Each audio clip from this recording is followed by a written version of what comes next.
Well, good morning, good evening, good afternoon, everybody. Welcome to the Zwift Community Live broadcast of the Zwift Racing League presented by WTRL. We're on race number 6 today in round 1 of the 2023-24 season. Last race, team time trial, greatest London flat.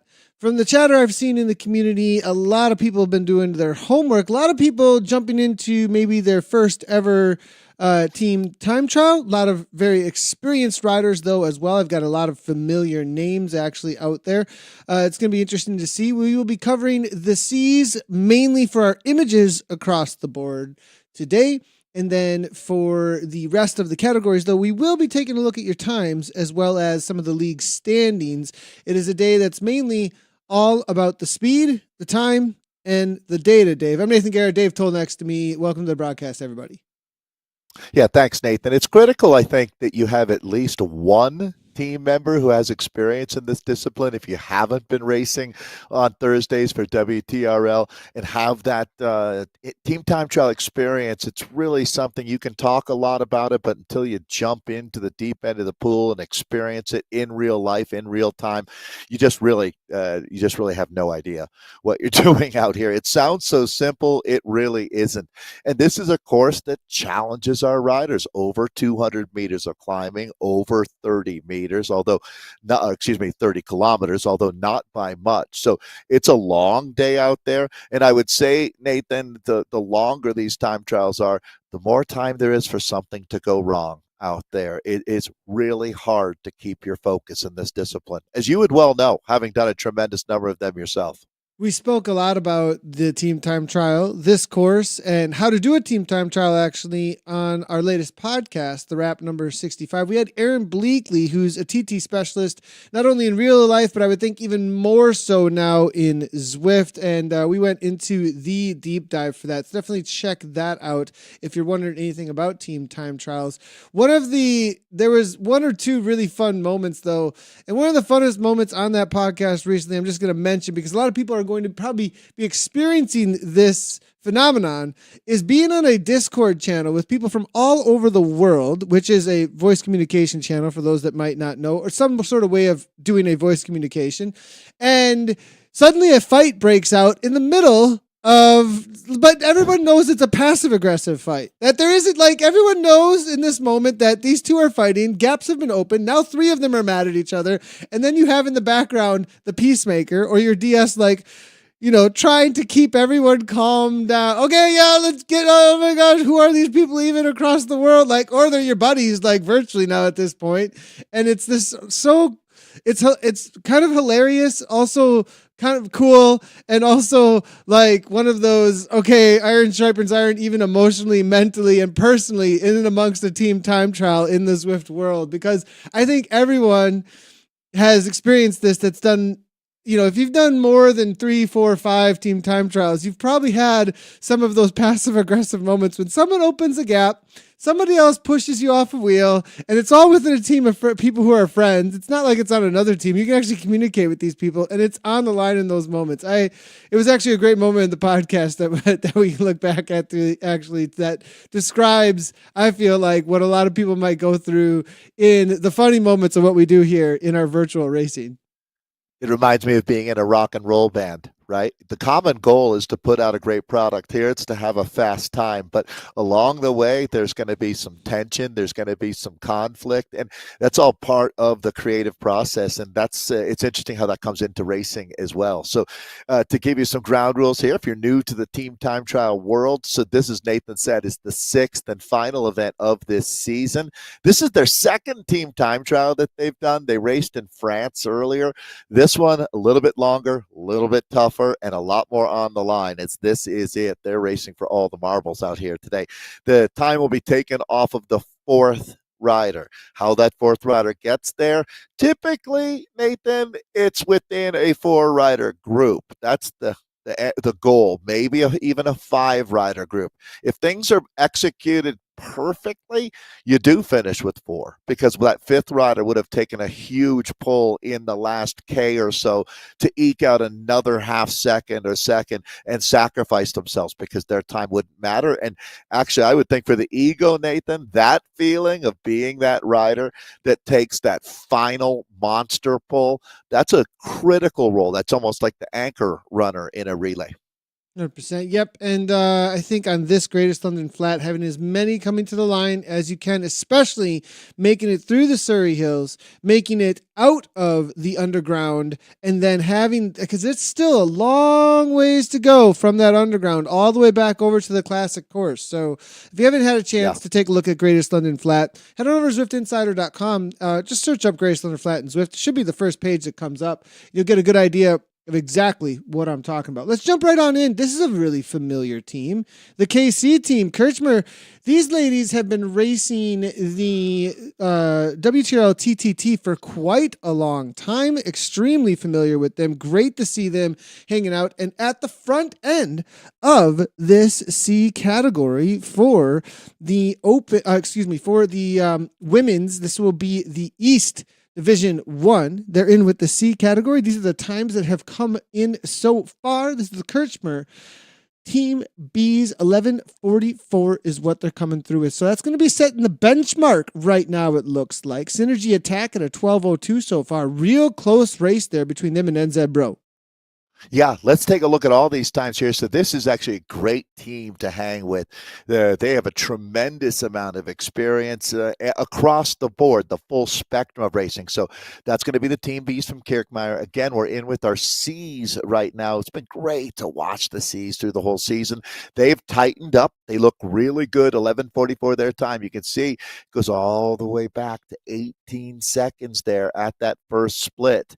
And that Synergy Attack, as Nathan said. NZ Pro Manuka in third, just 2 seconds there, though, behind second place. We do have a long way to go. 12:17 the time for R3R AHA. It's Revo Galaxies at a 12:23. So look how close this is there outside of the exceptional ride from Kirkmeyer early. And we'll see. I mean, that's certainly a tactic to go out hard and hold on, or do you pace yourself and set schedules that are a little bit more conservative to try to close things down at the end? And we'll see if that's what the plan is for the Synergies or NZ Bros out here. But Level Up C at 12:27, so still within striking distance. Speedcore ESRT at 12:32, just 1 second back to Team CLS, the Chick Diesels. Then they're sitting in eighth. Watt Fabric, Kiss My Back Wheel, 12:41 their time.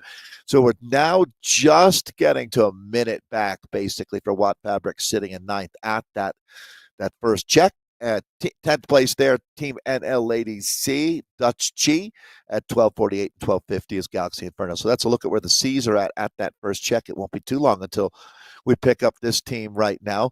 The teams start not in reverse order based on performance, but they are seeded based on how well they've ridden, with the first teams heading out on course first. So Kirkmeyer here, a command performance. They're really backing up, Nathan, what they've done all season long here, as this is the sixth and final race. The teams have a couple weeks off, but to tell you the truth now, with racing going on all around the week, and some of these riders will even, not the C's here, but some of our ZRL riders will be jumping into the much anticipated Zwift Grand Prix coming up here. I know you're one of them, Nathan. So this Kirkmeyer team, it's good to see they're still thriving out here. This is a team that has some deep roots in esports. Yeah, it's awesome to see. And as they head on over to the underground for the first time and into the Surrey Hills, we are seeing the next time checks come in.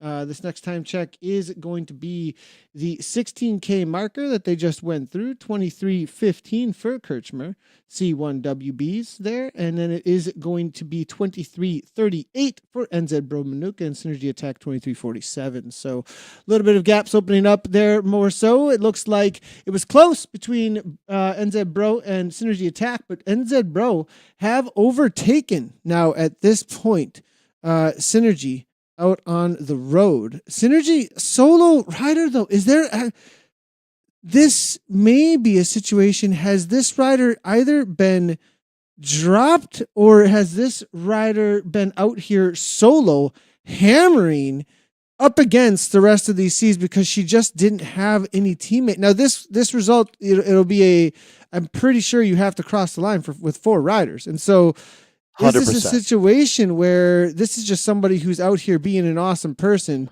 for her team overall, but just didn't have the riders on the day, perhaps? I wonder. And so we're going to see if we can figure out what's happening here. But Synergy maybe throwing out an amazing team, but just did not, not have the riders today.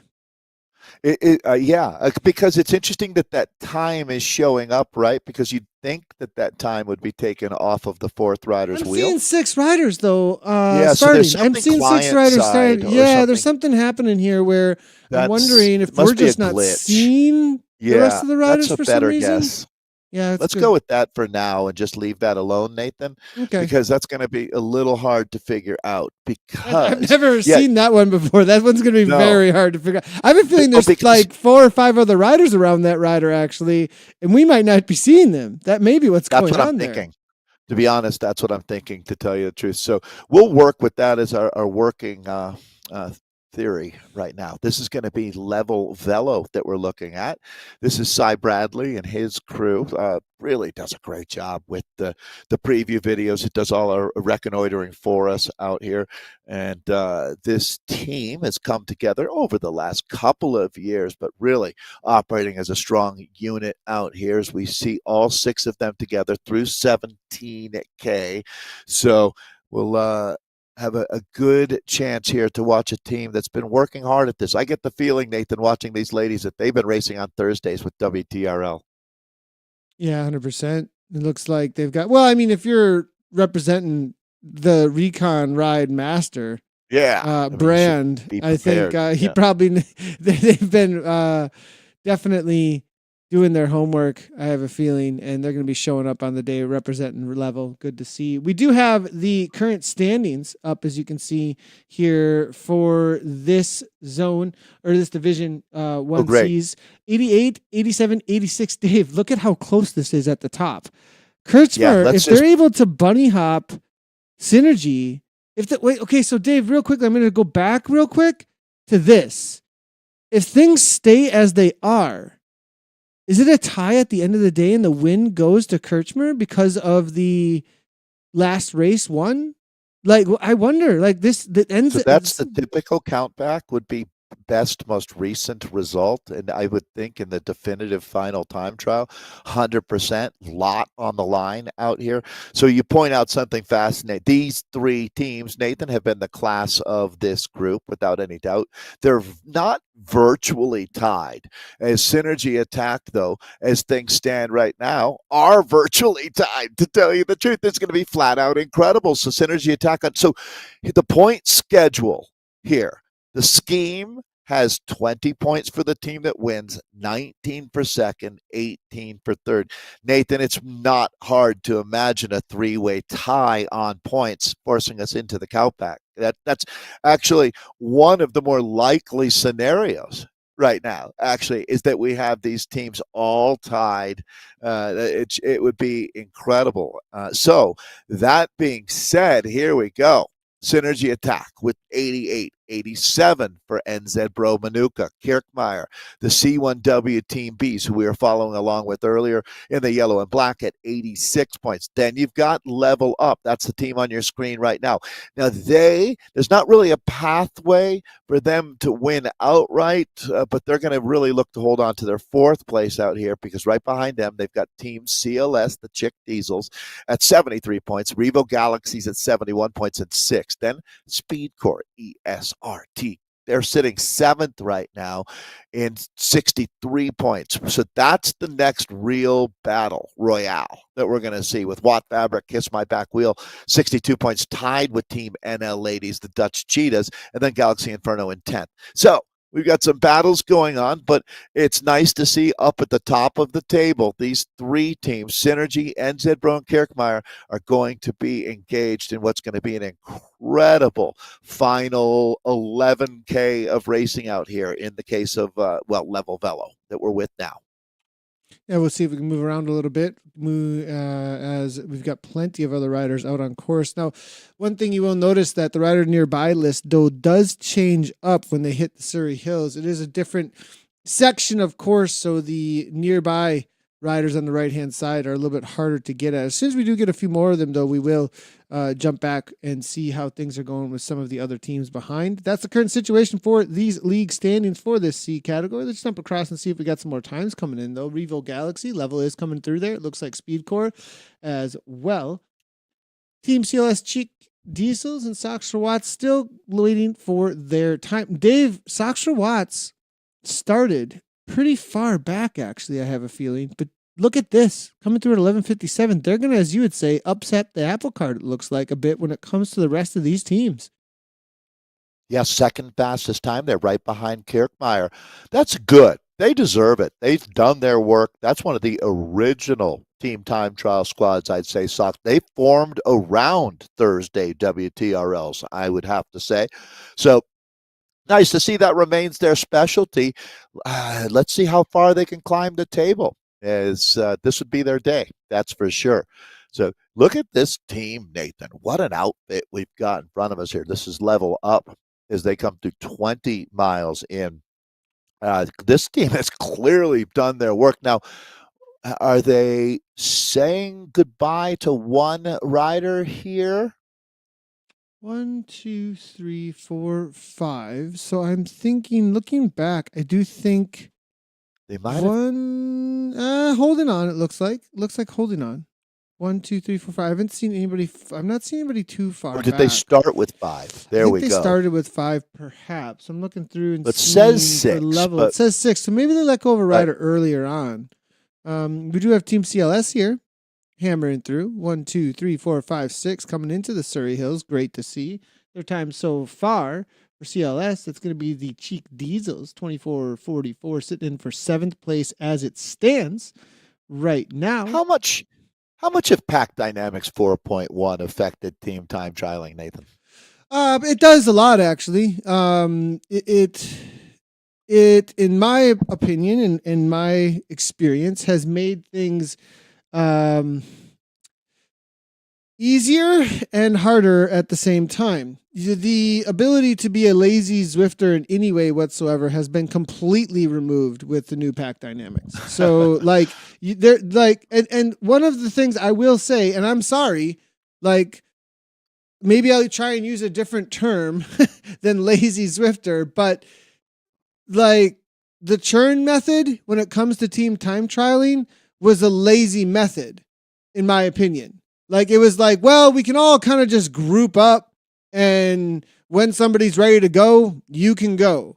And instead, now your interactions with the other avatars have to be very precise, and anybody who interacts in a way that doesn't mesh with everybody else at any moment can cause a horrible domino effect and mess everything up. So it's been a pretty big difference.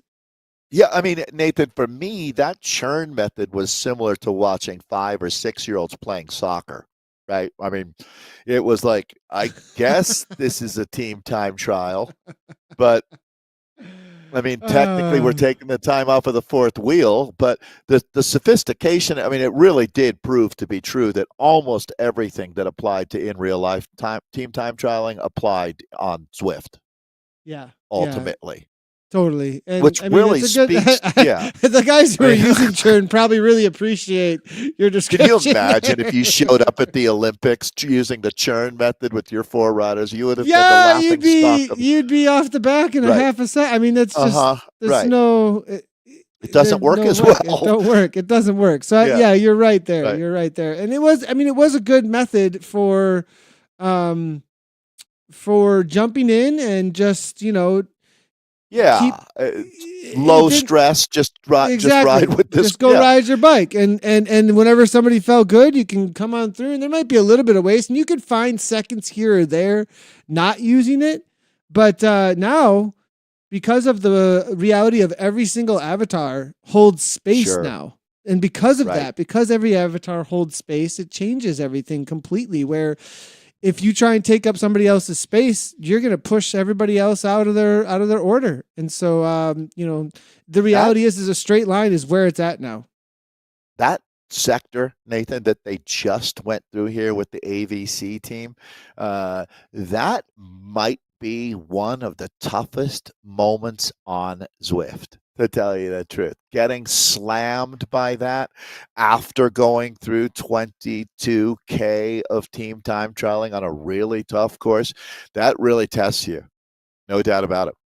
But here we are 100%. back on the rhythm. So AVC, let's jump in with them. This is going to be our Open EMEA Central Division 1Cs is who we're in with. Loving to see Scotty Blue Hat is actually in with this. He's a well-known Zwifter in amongst these riders here. On the River Wounders, though, I don't know who he's riding for. OTR, I believe. Kenya. Scotty. Is he? Kenya's home. Yeah, he wears a Montreal Expos cap though in his profile pic, so he's got some range. Level 58 Zwifter.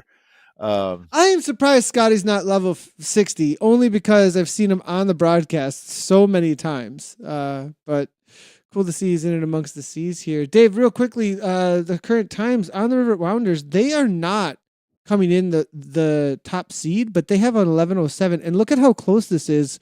We're talking only 30 seconds across a pretty long distance time trial. AVC could still bring this back in the back end, but this is an interesting setup so far. There's no reason to sugarcoat this, Nathan. There's some teams that are exceptionally good at this, and there's actually some teams that are exactly the opposite. And right now on the Rivet Wounders, this is exciting for them, a chance to prove yourself in the final of this ZRL season. That is, I think, when we look at it, when everything's done and dusted today, going back and seeing what team started the furthest back overall after the 5 races and has the biggest delta, the biggest gain today. But that's always going to be interesting to look for. This is one squad that might be in that conversation. OTR on the Rivet Wounders. They're 22:05 at the second check now. They've got a 16-second advantage on Swedish Swifters Vingner. It's going to be HISP Celeberos at third, AVC Whitehorn coming in at fourth. It's 11 seconds separating those two. The Celeberos are 7 seconds behind the Swedes in second. Fifth place right now, CMC Orcs. They're at 23:01, 2 seconds quicker than Scanilatori Seriali. There's the Italians in sixth there. Only a few seconds ahead of the Herta Bucking Broncos sitting in seventh. In eighth is Inox Pro, Team Inox Pro. Ninth is Team Type 1, the Freestylers in ninth. 10th place is Velos United, and it's going to be another HISP team, the Cartagneses. They're just waiting to get their time posted there at the second of 3 checks before we make our way to the final. It's just at 31K of racing out here today. So you can see these guys down to the final 6K back in with AVC as it is lashing down right now in London. Quick little update on the current standings, though. AVC at the top, big gap, 98. They've been dominating. Hispania, so let's see if I can get the correct name here. There we go. Sataberos, it's going to be on the River Wounders, SZ Vigner. This is how they were coming in. The real battles here looks like fairly well established, I think, when it comes to the overalls here in this C category. So fighting to essentially establish themselves. Today, it's about a day of pride across the line, I think. We made it happen today and won on the day between a lot of these teams for the team time trial. Showing up and showing what you can get done, I think, is going to be more what's going to be about a little bit more today because of where the standings are at coming on in. AVC is going to be close, Nathan, the Whitehorns, to having a perfect season here. They'll be in the very highest percentage of squads as far as their win rate goes. It looks like right now they've won 3. And it might end up just being 3, however, but 3 wins and 2 seconds so far. It looks like it's either going to be 4 wins and 2 seconds or 3 and 3 when this one has been put paid. So that's a command performance all season long. Celtiberos, though, have on the Rivet Wounders, as we noticed, they had the fastest time at Czech, too. They've had a good season along the way. And Nathan, actually, just quickly mining this data, the Celtiberos were far enough down that on the Rivet Wounders might be riding their way into second place on the season.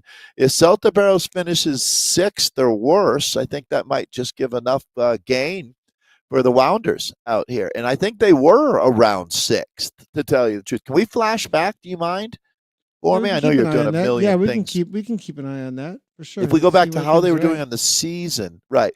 So I was saying sixth for the Celtiberos. Oh, they're sitting third right now, so they should be holding on. So, although something to watch. Something to watch out for sure. Let's see if we can move around a little bit and see how things are going. This loving the kit here from the España team. Look at this thing. Absolutely awesome. I like the cogs on the back here and the colors. I don't know. There's so many new kits in game. I absolutely love to see all these team representations. It's so great to see. So I'm not sure how to pronounce it then, right? Do you say HISP Celtiberos or do you say HISP Celtiberos? That's a good question. That is a great question. Because it's not an acronym, right? It's not HISP. It's just sort of a shortening of Hispania. Yeah, you would think it'd be Hispania. You would think that it's a good question. I can check out what's up with their team actually. It looks I've learned with names. It's how they want it said. I'm completely ashamed of the reality that my last name is Guerra and I cannot read their about page. Yep. Well, to be fair, you're born and bred in Wisconsin. And Telegram. That's all I can read it, but I cannot let you know much more about it. They do have a contact for a club with its own page, actually, and I could probably get that translated to English. But they also have a Discord, it looks like, and plenty of other pretty cool. They actually do a great job, it looks like, with their website. Well organized. So, yeah, very well organized, it looks like. So that's good to see. These guys are going to want to tighten up just a little bit here now. We talk about 5 meters is the magic number for the gap. So between riders 2 and 3, we're fine. It looks like actually a pass is going to be made as he's going to get up there and try to fill in this gap. Nathan, this is for a purist just a little bit frustrating as you just watch them move the pieces back right into place here, snapping back into order in front of our eyes now. OTR are flying. They weren't caught by Hispania. I think they're catching. Too. I think they're catching Hispania, it looks like, for OTR. Boy, every indicator would tell you that. The Dave, 6 real quickly, together, I just want to jump across and just mention the A's in this category for the Central. Right. It's been an absolute, throwdown. Now, we have not covered them at all. Battle this season, hasn't it? Yeah. Yeah, we haven't covered them at all. And apologies, they are... But not really apologies, because the reality is these teams are the teams we've covered the most probably in the history of ZCL. Like these names, these teams, even people who are on these teams that have come to these teams from other teams. Like that's how long we've been covering this highest end. Because this Central kind of for Europe, a lot of times will attract. It's probably one of amongst 3 or 4 of the highest caliber and competitive groups within the A's. But Beast Mode has been having an amazing season so far, which is kind of scary because they've been beating Next often. We've got BL13 Watt Bombs are in there, Toyota Cryo RDT. I mean, there's some monster teams in here, and they have been all out battling. And the crazy thing is early on in the season, we've seen, I think it was Beast Mode take on a pretty hefty lead, but it's really come down to it in this final. If we take a quick look at the A category for the standings coming in, 91, 90, 90. It's all on the line today. And to be honest, Nathan, if you look at the next presented by Insured team that's been racing, This is their A team. This is not some watered down version, which speaks volumes of the intensity in this category. I mean, this was maybe the best racing we saw all season here. Beast Mode, presented by Rose. Strength, great name for a team that delivered. They come in with a 1 point advantage. So this is going to all go down to obviously what's going to be a very brutal day on the team time trial course. Next, presented by Insured. 90 points, tied with another squad that has the bona fides as Toyota Cryo RDT. They even go back longer than they were next before next, Nathan, Toyota Cryo RDT. So these are the monster teams here, basically deadlocked, although Beast Mode with that 1 point advantage. I can't wait to see how this plays out. The Dragons, they're the new kids on the block. They're what Beast Mode was 2 years ago. A team out of Germany, tons of morale, organization very strong. Watch out for the Dragons. They're there. 87 points for them. It's BL13. This reads like the Zwift Grand Prix, doesn't it, Nathan? BL13 Watt Bombs with 83 points in fifth. Team Castelli, the Italians, presented by Elite, 73 points in sixth. Restart, presented by Alex Co, 69 points. They're only 1 point ahead of Not Unknown ESRT. These are the biggest teams in esports. 60 points for Coalition Beta Men in ninth, and then P2Z Master in 10th. Incredible racing all season. Good luck out there, guys. Yeah, nice job to them. It'll be interesting to see how this ends up playing out in the Zwift Grand Prix this Thursday, how we've seen these teams perform against each other so far today. Back in, though, with our C coverage, just wanted to highlight, we do want to highlight across as much as we possibly can, a lot of the categories. Let's go ahead and jump across for the ladies and see how they're finishing up. Then we'll jump back in with the men. And then we do have in about 10 minutes the start of our next ladies event. So we'll go through the results and how they played out for the ladies for the East. Then we'll jump in with the Central women, and we're also covering the Women's West today. It is a category we have not, a division and a category that we have not covered at all, actually, so far this season. So we're really happy to bring you some coverage for that Women's West, and we'll get some new names and some new teams out here today because of that. But the ladies here from Team CLS, they're making their way around. We'll make our way slowly backwards through the rest of the pack here and get some times in and see how they're performing across this category. It does look like Kurtzmer still at that last time check mark at 24K. Did have a 35.48. NZ Bro still sitting there, 36.02. Synergy Attack have faded back to 36.46, interesting enough. So it'll be interesting here, Dave. I have a feeling we may see a change up in the overall at the end of the day here if things stay exactly as they are. And I think a lot of these riders have already finished it up. So if this is going to be the results, we'll be bringing those in quickly here. But we might have a change up at the league. Let's talk about the Sox for Watts factor, Nathan. So they aren't, as far as in contention for the season overall in the sixth race here of six. But what happens if they get second today, right? The first place team is loving them, because then they take the 19-point spot for second off the table, meaning that your competitor, the best they can do is 18 points. If you're looking at the teams that are up there, the Synergies and the NZ Bros, if you're looking at it from the Kirkmeyer perspective. So it's really interesting how they are the joker in the deck of cards, for sure, talking about the ladies racing here for Sox for Watts. Interesting dynamic when you have a team come up. Yeah. Very interesting. Synergy here, 88, 87, 86, just to revamp that real quickly. So there is a battle for first place playing out in front of our eyes. Right. So say Synergy. So here's the example, Nathan, okay? Kirkmeyer with 86. Let's just say they take the 20 points for the win, right? They'll go right to 106. Now, if Synergy Attack gets second, they get 19, and then we have a tie. But they're not likely now to get second the way Sox for Watts are riding, meaning they lose that point and they fall behind.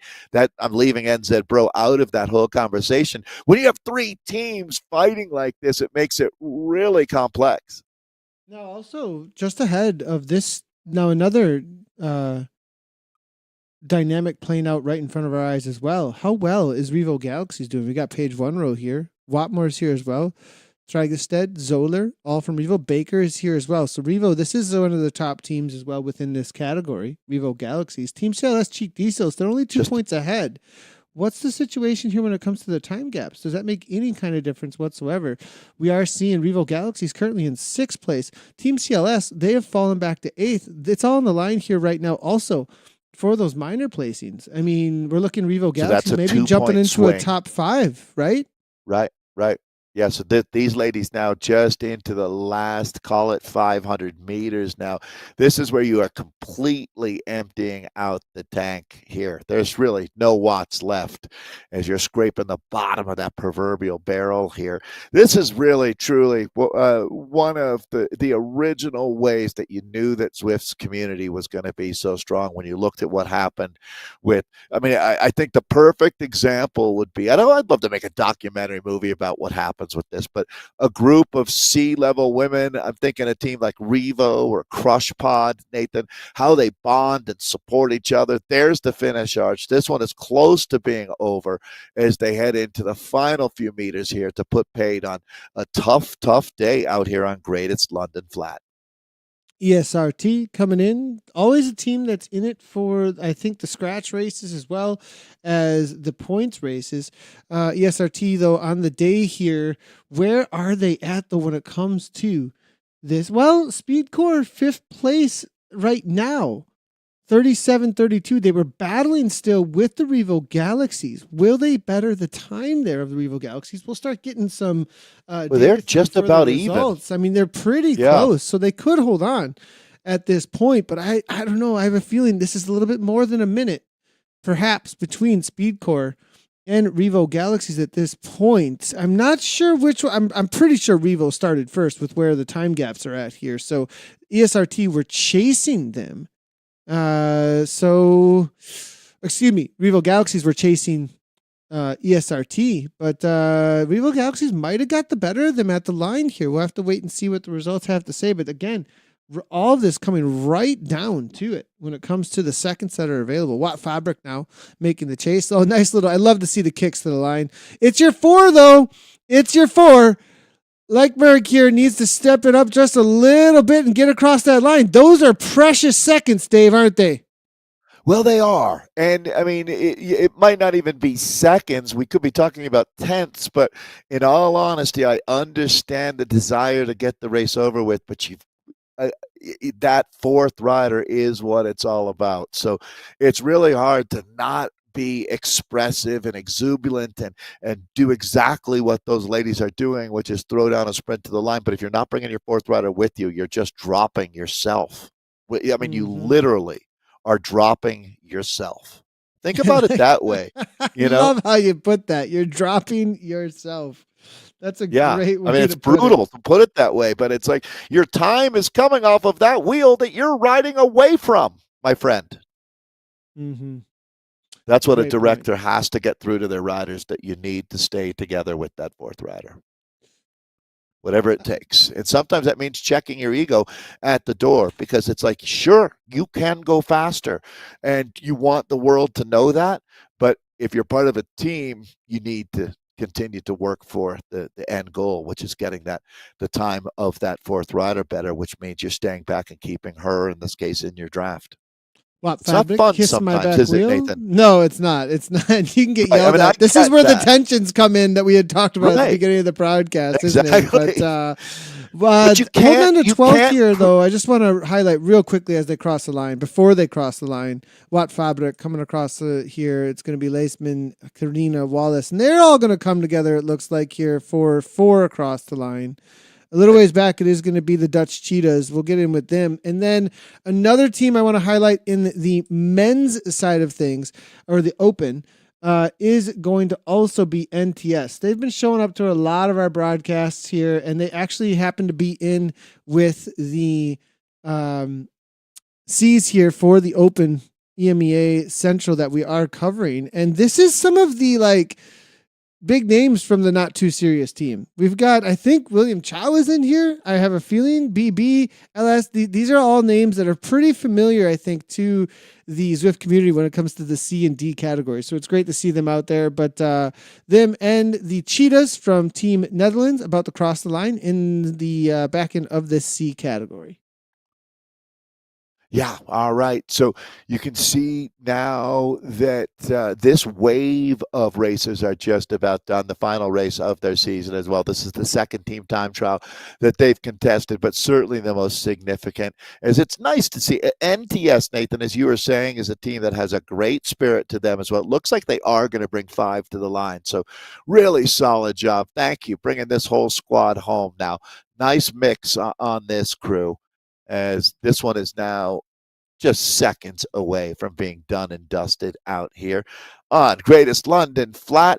Nathan, I think, actually, if I remember correctly, WTRL has done their version of the global championship on this course. It's the perfect course, the best test for team time trialing. It has just enough to put your squad into moments of distress that you're going to have to fight back out of. This is Herd that we're in with now. They've got about a K to go at this point. Are there two? I think that there's 2 herd teams in this category. I have a feeling. Looking through here, perhaps just gonna look around a little bit here and see. Inox are here as well. Maybe not. No, that's the herd of bucking Broncos. Excuse me, herd of bucking Broncos In a and different Inox race, right? battling it out here between each other. So 35-24. Inox Pro there, 35-53. That's the difference there. Scanalatori, Seriality Team DI5. They're right in between it. So 6th, 7th, and 8th right now. TT1's Freestyle. It's going to be Velos United. And Hispania Cartagineses is going to be Good. the 11th there. So that's the current situation in the C's Open. The ladies have just finished it up. We're going to get our results in for the top 10 here in just a moment. We are getting the data coming on through, and we'll get the top 10 for the ladies. We'll finish up with these C's here for the Open Central. And then we're going to jump across. The ladies have just started their race for the Central.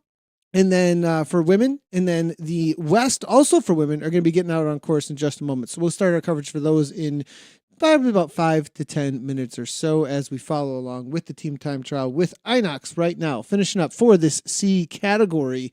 Top 9 so far. We're waiting for that 10th place for the C category, though, for the ladies in just a moment. We'll bring those in. How about this ride today from OTR Wounders?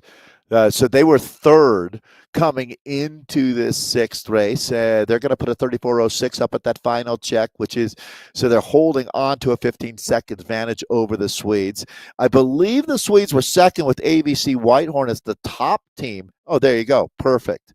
So it was actually, I apologize, the Swedes were fourth with Hispania Celtiberos there coming in as the second place team. So that's really where the battle is in my mind, Nathan. It looks like the Hispania team should be in pretty good shape. They don't have a ton to worry about. Can the Swedes move up today? Probably not, Nathan, just because the gaps are big enough here. They're having a great ride, and it looks like they could hold on for second with that. They also have a 15-second advantage over Whitehorn as they've already gone through that final check. But still, even with a great ride today, it was going to take more than that. It was almost going to take a catastrophe by the teams ahead of you to make up that many points on a day like today. So OTR, they're trying, though. And I do think they're going to just run out of wiggle room today. Is this SCR team a second team, I wonder? Because I'm not seeing a TFC in these top standings right here for this C category, but we are in with the TFC team. Sadler, Ralph, Beavers, Sellers, Carlin, all making their way to the line. They still got 5, it looks like. Good on them for holding together and keeping things steady. A little ways back, it is going to be SZ here now making their way as well in this C category. But I think this is going to be the Vineyard team at that 82 points right now and where they stand. So that's the current situation for them. Interesting to see perhaps that TFC team running under a different name. We'll see if we can figure that one out for you. But I'm not seeing. Is that the Freestylers? Perhaps no. That's Team Type 1. Type 1. You're right. Yeah. Interesting. Yeah, Wait, so a random TFC shows up. It's like, well, I welcome to the league. I feel like I'm playing an RPG. A random TFC has appeared. Some guy look at how many SZ and SCR.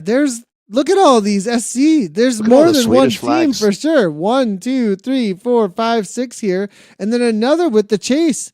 And they got the two team kits as well.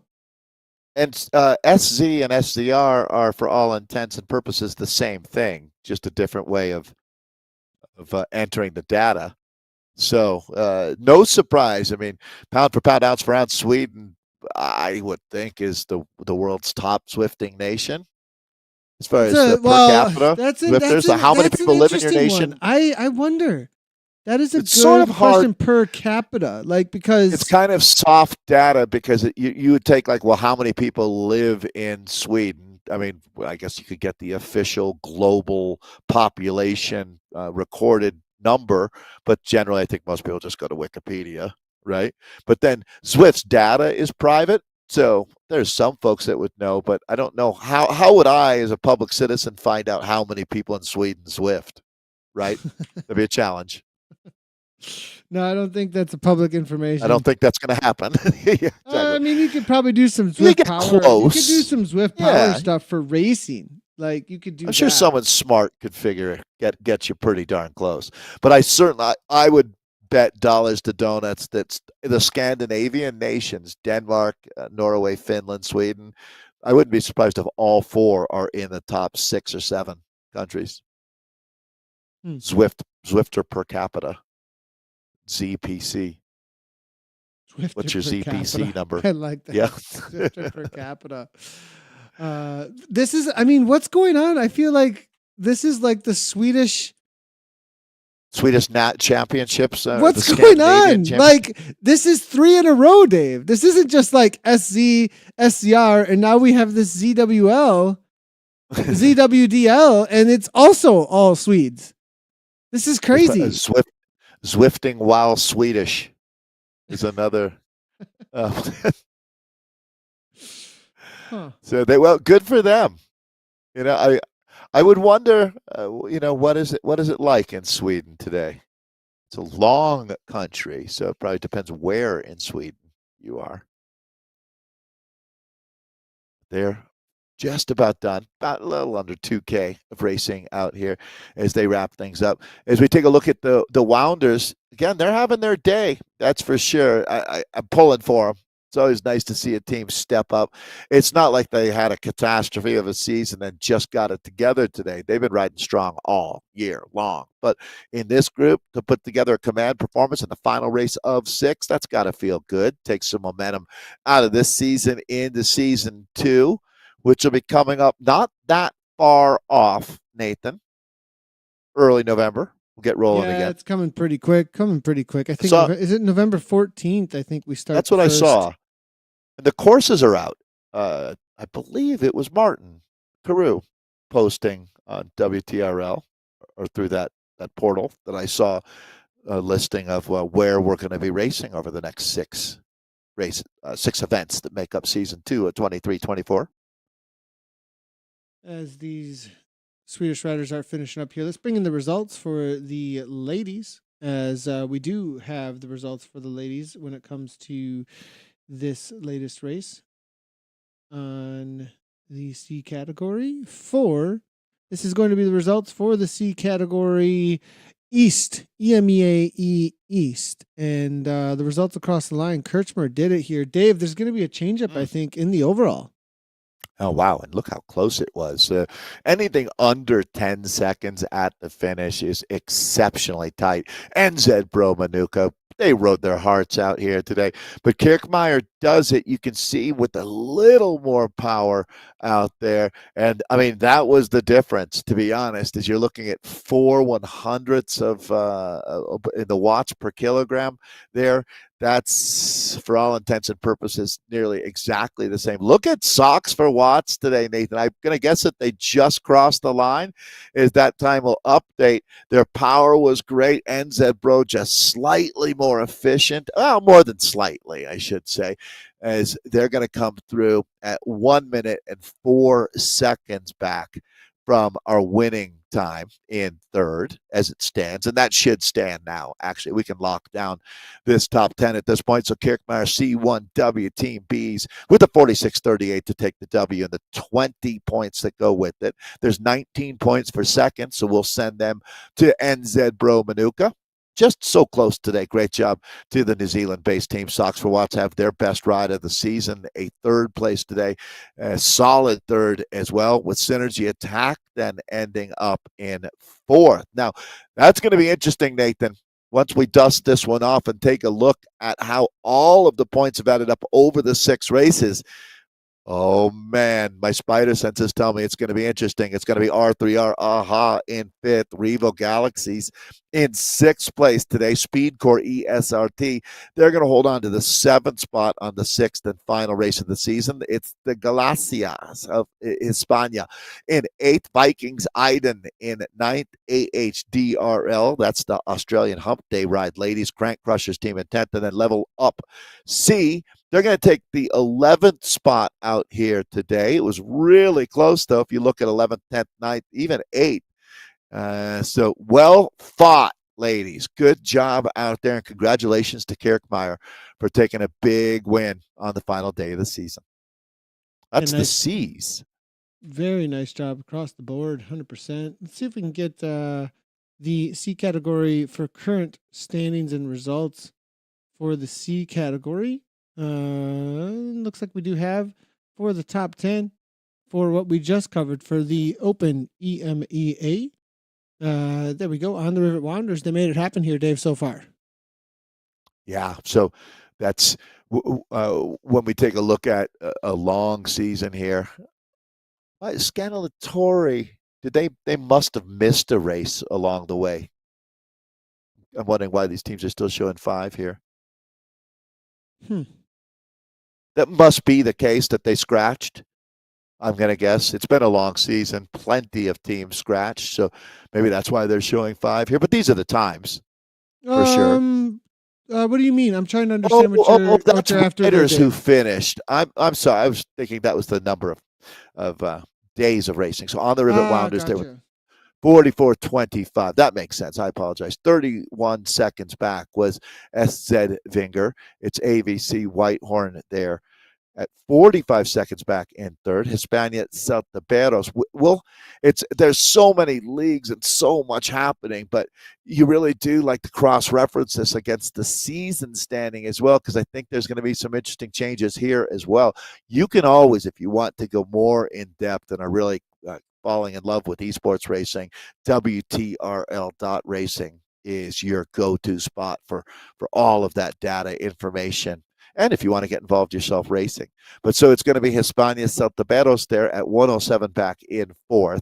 CMC Orcs in 5th today. Herd of Bucking Broncos for 6th. Scannelatori Cereali team. That's going to be a 7th for them. Team Inox Pro for 8th. Team Type 1 Freestylers 9th, and Velos United rounding out our top 10 here. Let's see if we got any updates to the league standings for these. If we do, we will be able to bring them on in. It does look like we've got a few updates here at the top, but I don't think we have all right of the times of them coming in at this moment. So we'll be bringing in the next broadcast that we have up is going to be the women's Central and West in just a moment.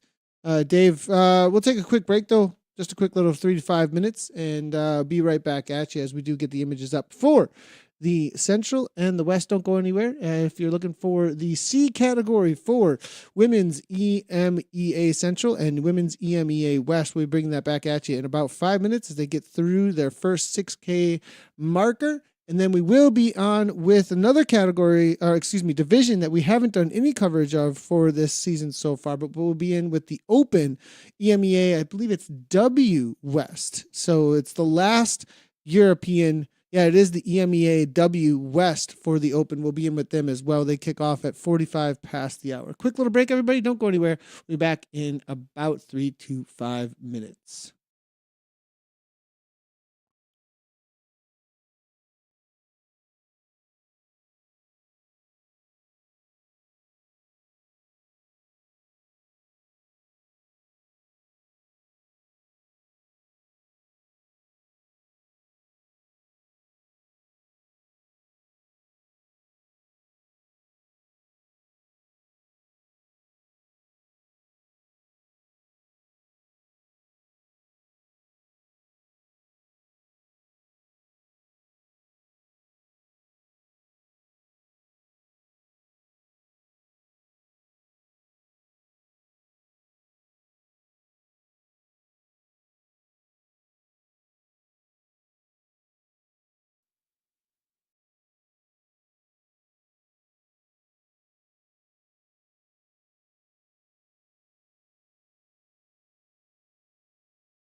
Well, and we are back with you for the Zwift Racing League presented by WTRL final of this round in the 2023-24 season. Round 1, race number 6, Greatest London Flat. Battles within the C category is what we are on for coverage today. We're jumping right on in with the women's EMEA Central right now. We also got the West up and running for you as well, so we'll be covering across both of those races. Our final race broadcast for Europe is going to be the EMEAW West Open for the open category. Cross for the men and the women that may be jumping into there. For the C's, again, C's are what we're covering today. We saw a couple of battles play out today.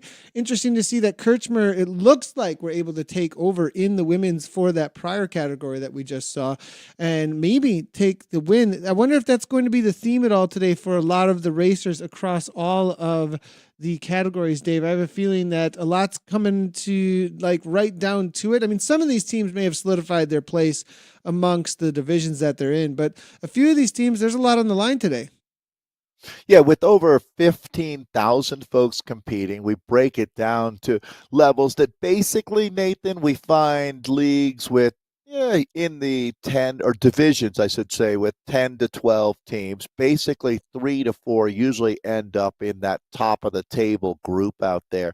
And today we've got plenty of battles where teams are separated by 1 point, so it all comes down to the team time trial. The other thing that's interesting is seeing the teams that specialize in this discipline, the WTRL Thursday crew that end up like Socks for Watts was a good example, a team that came in maybe 7th or 8th on the season that ended up having a top 3 ride today and really disrupting what had been a lot of work along the way for the teams in the top of that table looking to get their spot on the overall podium. So a lot at play, whether you have a team that loves team time trialing and really wants to put a great ride together today, or you're a team that maybe this isn't your speciality, but you're having to rally the troops because you're trying to hold on to a top spot on the season.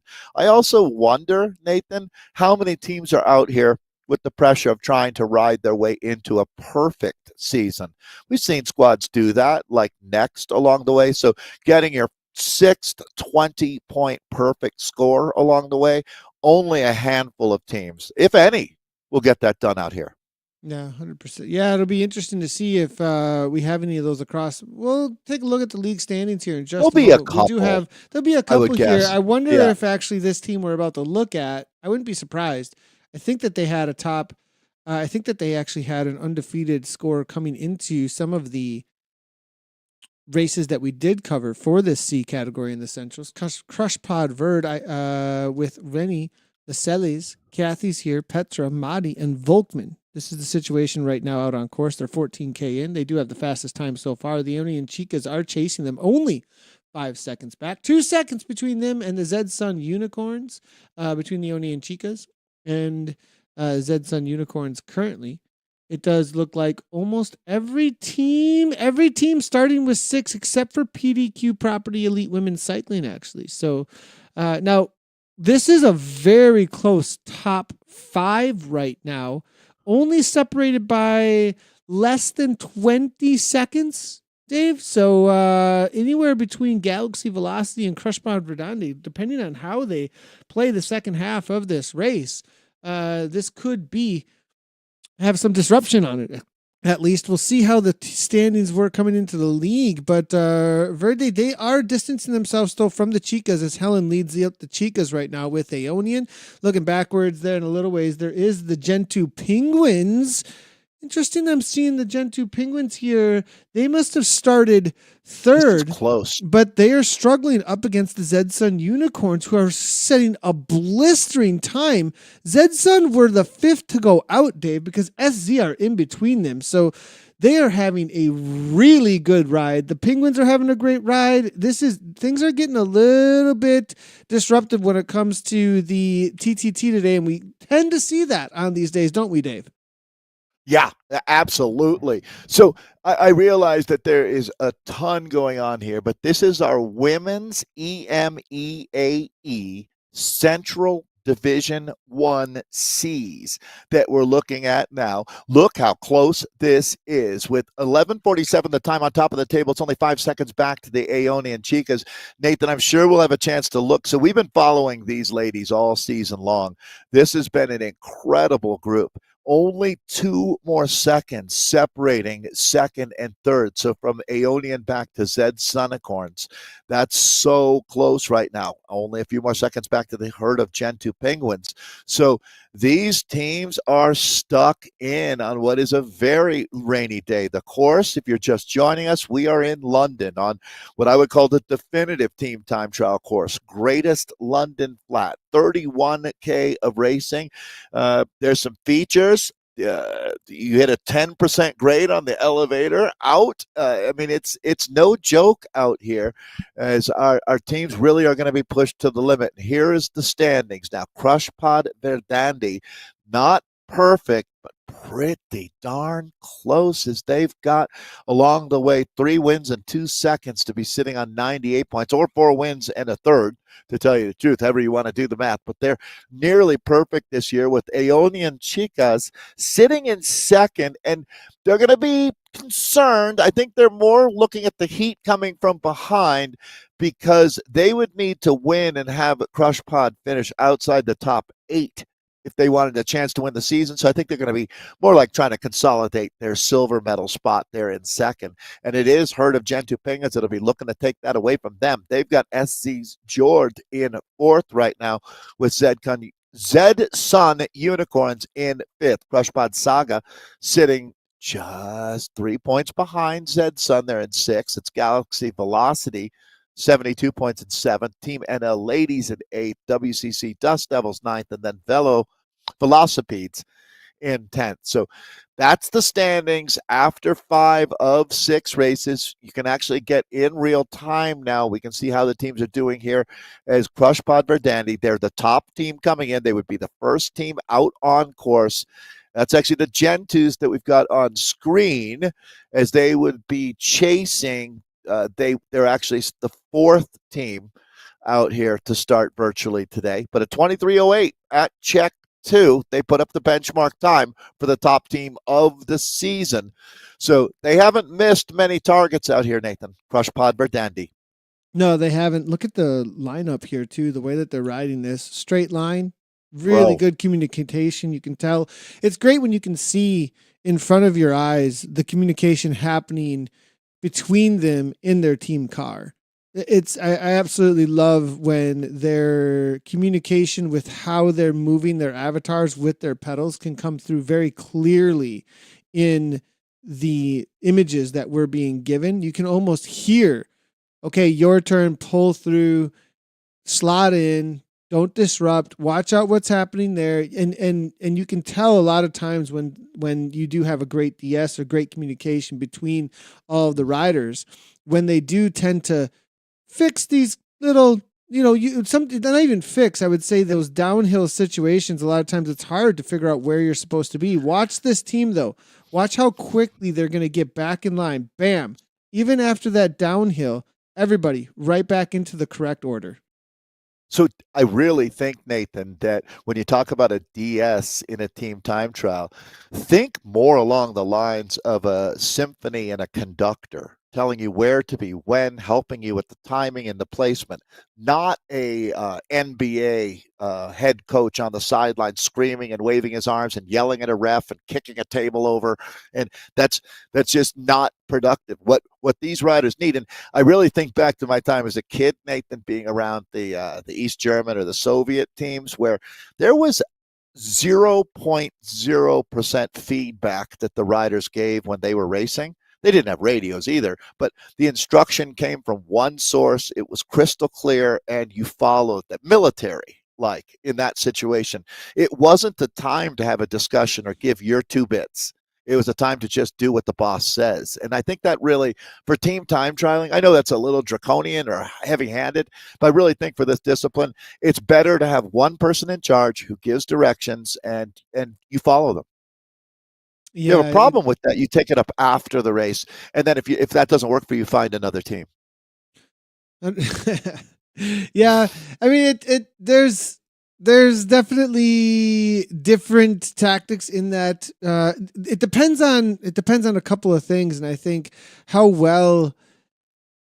Yeah, I gotta say how well a DS knows their team and what their team is and has gotten into the heads and the abilities and the capabilities of their team and what their team members can do.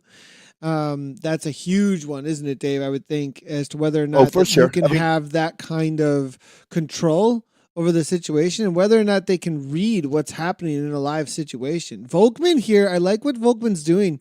A little bit of push to the front, keeping the speed high. It looks like I like that this team is taking full advantage of this section of course to press on a little bit. Now, 2% gradient, though, you're going to see them get back into a straight line. But for a moment there, you did see some orange numbers popping. What'll be interesting to me is whether or not they, on the downhill, get up to that 57 kilometers per hour. This is something I want to kind of keep an eye on the day here today, and whether or not the back end of this climb is used for any downhill speed advantages. It is a topic that we did talk about a little bit on the wrap this past week, and whether or not super tucking and roll through speed from the back of the pack and carrying that trajectory, carrying that momentum to the front of the pack on downhills. This team's going so fast. I thought they were on a downhill for a second there, but now back into a 4% uphill gradient now.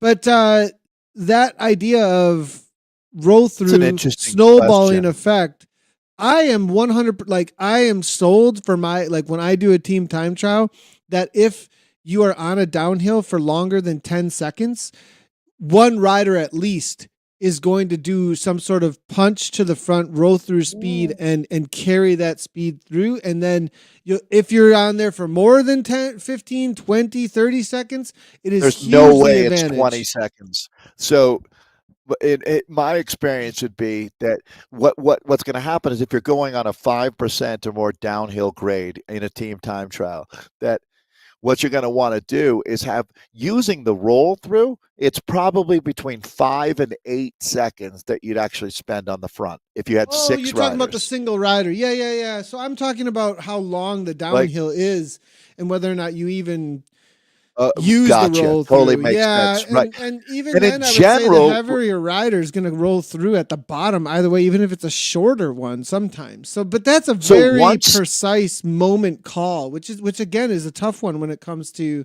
whether or not somebody's kind of well, on top of the and what game. would happen if you had a really organized team that had done their reconnoitering of the course, you would have your heavier riders rotating through at the time that you're on these descents.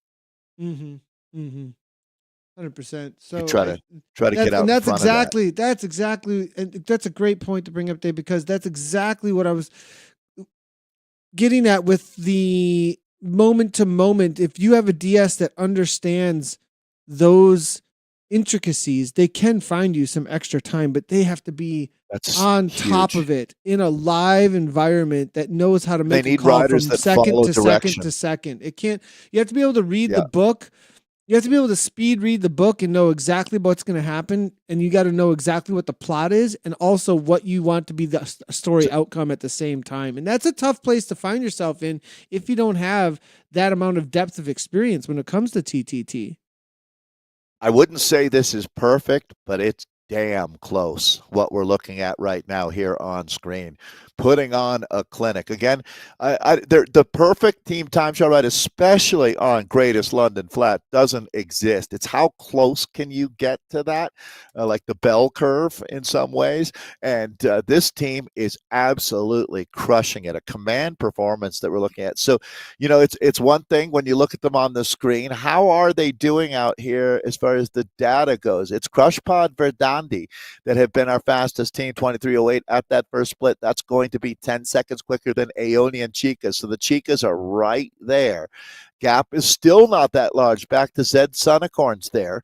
So that's third. Herta Gentoo Penguin sitting right now in fourth. This is going to be SC Yord at 24:01 in fifth. So we're still waiting for the time to come in from the squad that Nathan has up on screen. But it just looks like a great ride that they're having here. It's Yeah, Crush Pod. they're doing an This is Crush Pod amazing Verde. Yeah, Trista Oh, Verdande it is doing a is our. great I'm job. sorry. It is. That is our leading team. I was looking at Crush Pod Saga down. I didn't put together Verde with Verdandi. That is our. They look like our leading team, don't they? Yeah, they, they're they having a look great just ride. so Great good. ride here. Really, Yeah. really great job. The Oni and Chicas were the next ones that I was definitely wanting to see how their rides playing out. We're gonna move back though a little ways further back to Team NL and get an idea. They're currently sitting eighth overall at 66 points. They're having a good ride. It looks like coming in at eighth place for the first checkpoint, 12-17. A little bit of highlight here for one of our teams that are in the top 10 still. All right. So when you're taking a look here, Team NL, their split time should be coming up. They were a little bit quicker than Crush Pod Saga there at check one. Let's see if they remain a little bit quicker here as they drop down into the tube. Yeah, let's talk about that story a little bit, Dave, that does get to play out again on the Team Time Trial Day. I mean, that is one of the big ones when it comes to this being added to the series. Having a Team Time Trial twice, it does give this opportunity where you may have a team that they started, it looks like, all the way down in eighth place, right? But they're currently riding a ride that's in a fifth, sixth, even fourth place ride, depending on how well they go on the back end of this course. It is one of those situations where if the team works well together, you can show off that your team, might have a specific strength when it comes to your physical ability, but also that your team has a very specific ability to work together, skill set and tactical set, that it can work together so well in order to provide an awesome result at the end of the day. When you talk about the season, being a great team time trial squad isn't enough to guarantee that you're going to win the season. But if you can't do this, you're going to guarantee that you're not going to win the season. So it's sort of one of those deals that if you don't have this tool in your toolbox, you can have some great fun out here racing, but you're never going to end up as the championship team. It's sort of like being a GC contender in the Tour de France who can climb but can't time trial. It's like you're going to be there on a lot of the big days, but on the final day when they present the podium in Paris, or I guess Nice this year, you're not going to be on the blocks. Well, these five have put together a solid ride, but mid-pack ride again. So a little bit better than they've been doing throughout the year, but not leaps and bounds better. They've been consistently, right, Nathan, riding in that 5, 6, 7 spot. Yeah, it looks like about that. Jumping forward to the Gentus. Ooh, are they losing a ride? Oh, no. Okay, there we go. Five split, still together. A little bit of a split. Looks like they're bringing it all back together here. When you look at that and they come up on screen, you only see three. Your first response is what's going on, but then as they pan out just a little bit there. Oh, what do we got? This what happened there? Suddenly we're in with the we pushed the number 3 and bam. Top team. We're back in with Verde. Gentoo, here they go. Look at us. Yeah, the keyboard said, no, this is who you're going to look at. Now we got Team Velos. Good to see them out on course. They're heading down into their 17K marker. A little bit of separation here. Alicia making her way to the front, as well as Joe. It's going to be Lindsay, Holly, and Claire. That's the situation out on course for them. 3 need to get back on terms a little bit, though, here as Joe takes her pull at the front, maybe a little strong for the rest, as we're going to need to see this molded back together. Holly, Lindsay, and Claire, I think they're going to be able to do that, though, as I think the front runners probably going to back off just a tad. Alicia taking her pole, but at 1.8, I think a little bit of a bump here from these 3 back runners. They're going to pull it right back together. All right. So, yeah, this is you talk about the team time trialing nightmare. This is exactly it. So it's not like you're in a scratch race here where those 3 riders would want to work hard to stop these riders from joining them, just easing up on the pedals for a moment, letting them push a little harder. And there you go. We got things back together. And now this is always an interesting moment when you recombobulate the 2 groups, Nathan, just getting everybody back in place. And this is a director sportif's job / nightmare. Looks like they did it well though here. Sometimes you see a situation where things get completely out of control and a rider will head to the front and just I've been in that Blow the group situation. back up I've again. I've been in Right. that situation where I'm like, deal with it. Come on. It was your problem. And that's not right. And then you just press on a little bit. And then you really put a few riders in the hurt locker because they're really using what they need for the back end of the course Yeah. at moments when it needs to just stay together. And so it looks like Alicia, one of the stronger riders here, though, from the USA. She continues to press This on at is the front. not. Yeah, this is not how you do it, though, unfortunately, right? I mean, it's like, again, now the group has resplit. And these guys at the back are struggling again. We're not getting any draft off of our lead rider here. And now watch what happens. So it comes back together. This, again, is the director's job where you really would, theoretically, the riders would have numbers and you'd say, rider one, just get to the front right now and set this pace. And that's, they need direction here. And it looks like they're starting to get that now. But here's the split happening right in the middle of the group. Those three riders that were at the back that were struggling, it didn't help when that guy went off of the front and put them back under pressure. That was the last thing they needed at that moment.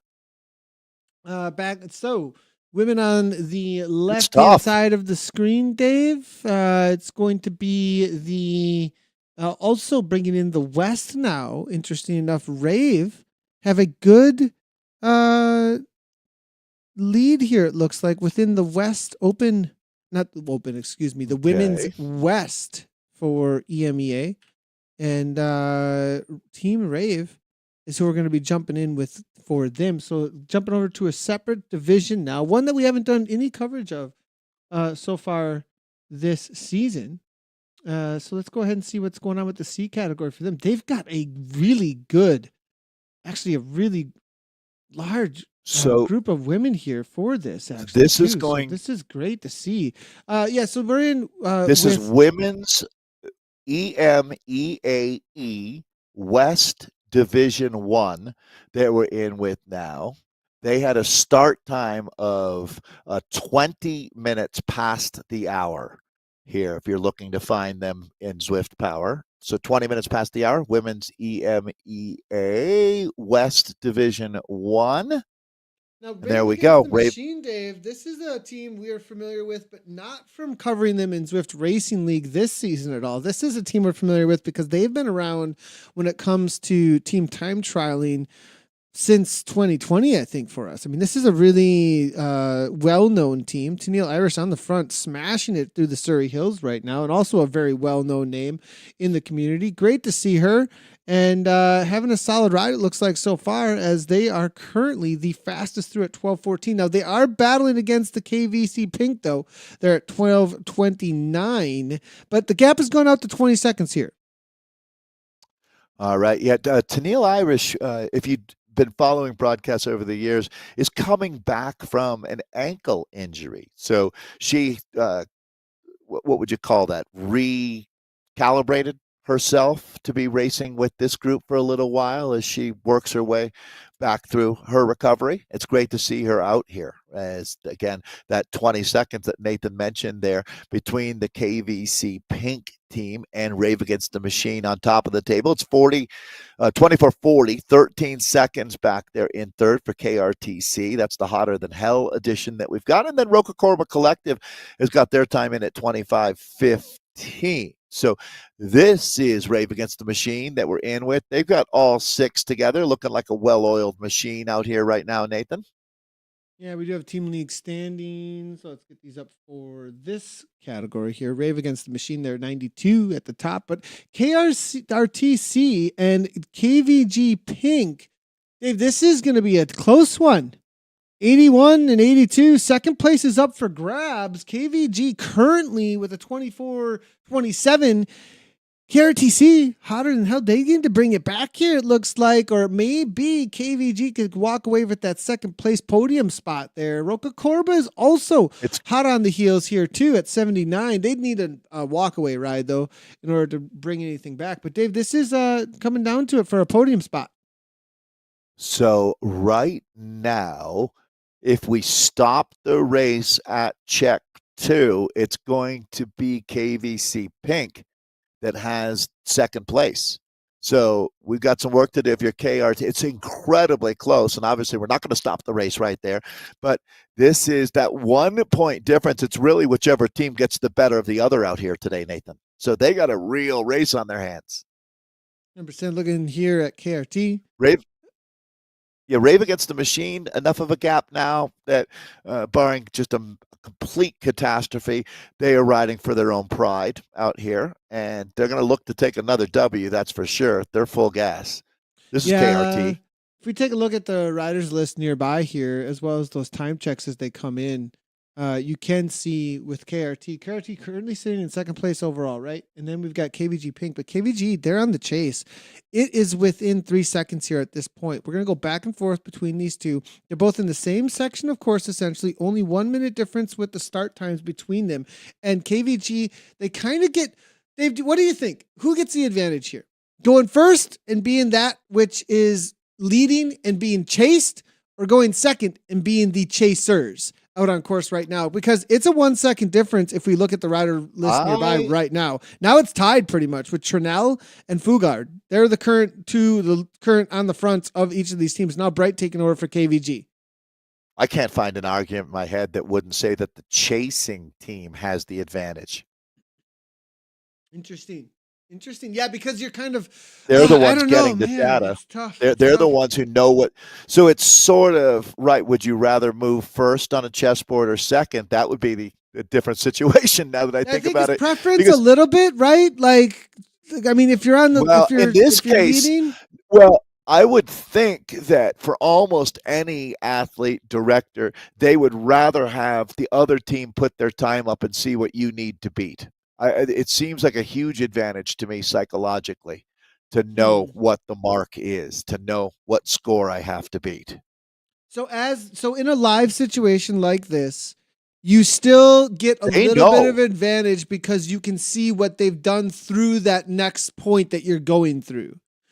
And so at the same time, because you have the live data right in front of you, right? Like there's a team, you see it right now chasing you, and you can see they've brought time back on you, and you go, look, guys, if we want to win this, we got to keep that over a minute or more. 110 would be the safety point for KRT, right? Like right now, KRT are thinking we can see KVG have 104 on us. Right now, it's going to disappear for a moment because they're hitting a separate section, so they're not going to see it anymore for a little bit. But when they exit this next section, they will see when KVG entered that section, they will see behind them, are they within a minute? If they're within a minute, we are losing.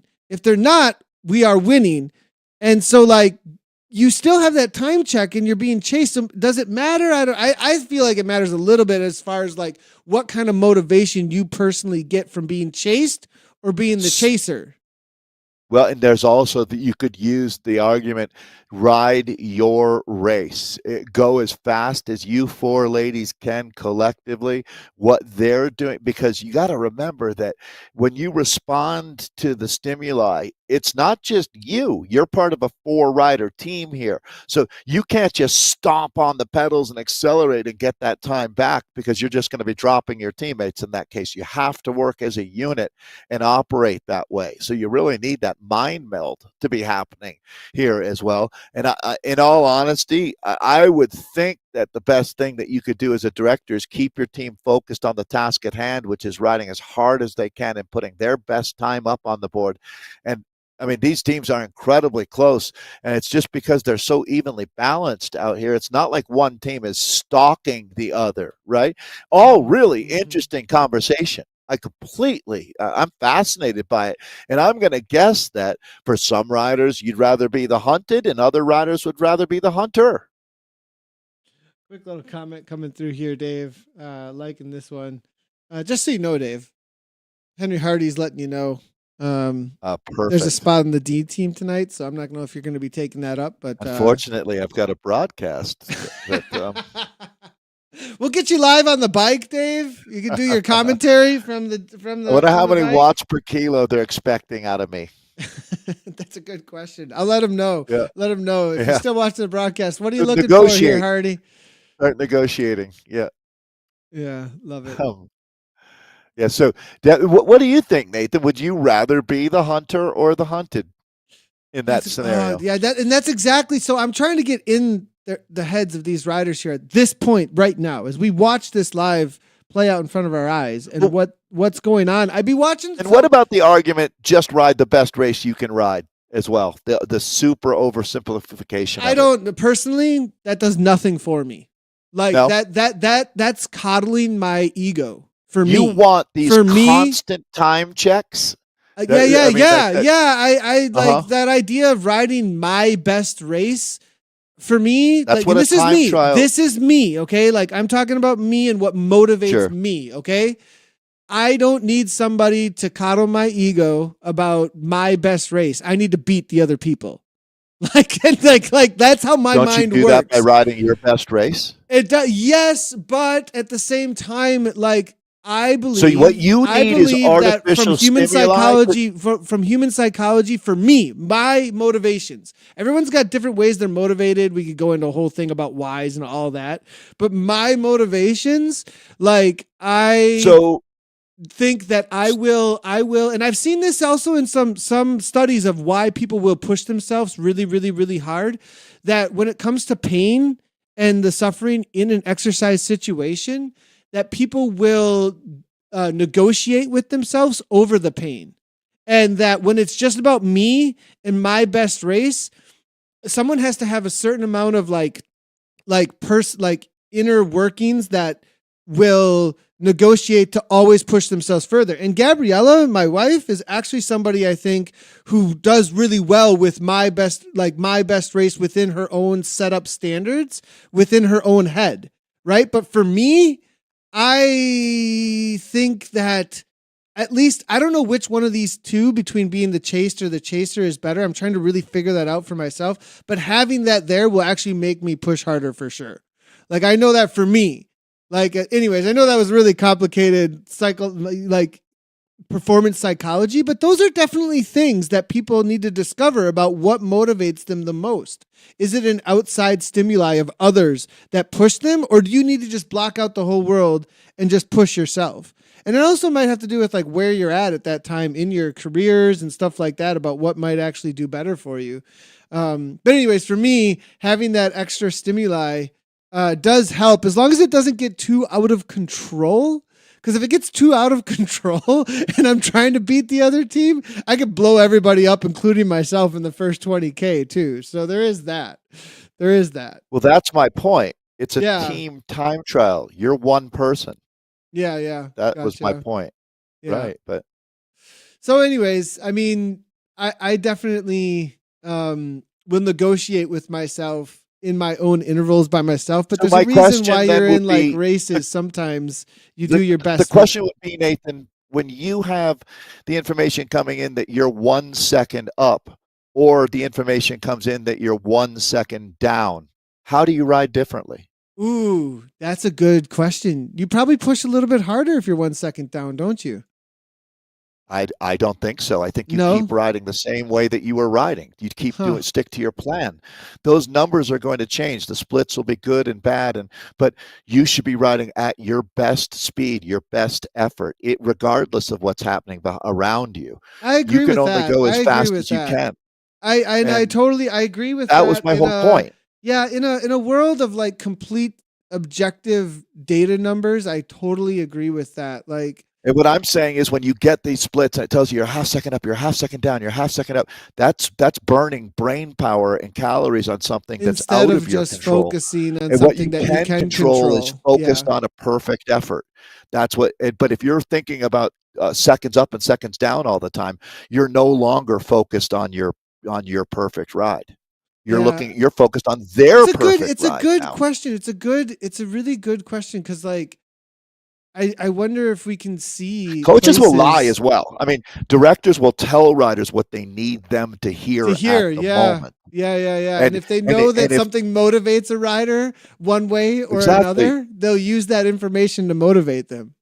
Let's use Kristen Armstrong for an example, right? If you keep telling her that she's 3 seconds down, she's going to flog herself harder and harder. And she has the ability and the depth to go faster. But if you have a rider that you know is already in trouble over their limit, you're looking at their biometrics and the data is showing you that this is unsustainable. To flog them more is a huge mistake. You need to calm them Yeah, it depends down on the day then and too, doesn't settle it? them down And the at information that you point. currently have. That's a good point, Dave. It's a good If point. you panic that athlete, you're going to have a horse bolting So on that is you. your argument Not, that like is not your argument, but your point there being maybe giving the athlete information on reality isn't good at this point. Just get their no, you best need to ride give out them of what them they as you need to possibly hear. can. Yeah. You tell them what they need to hear right now to get their best ride out of them.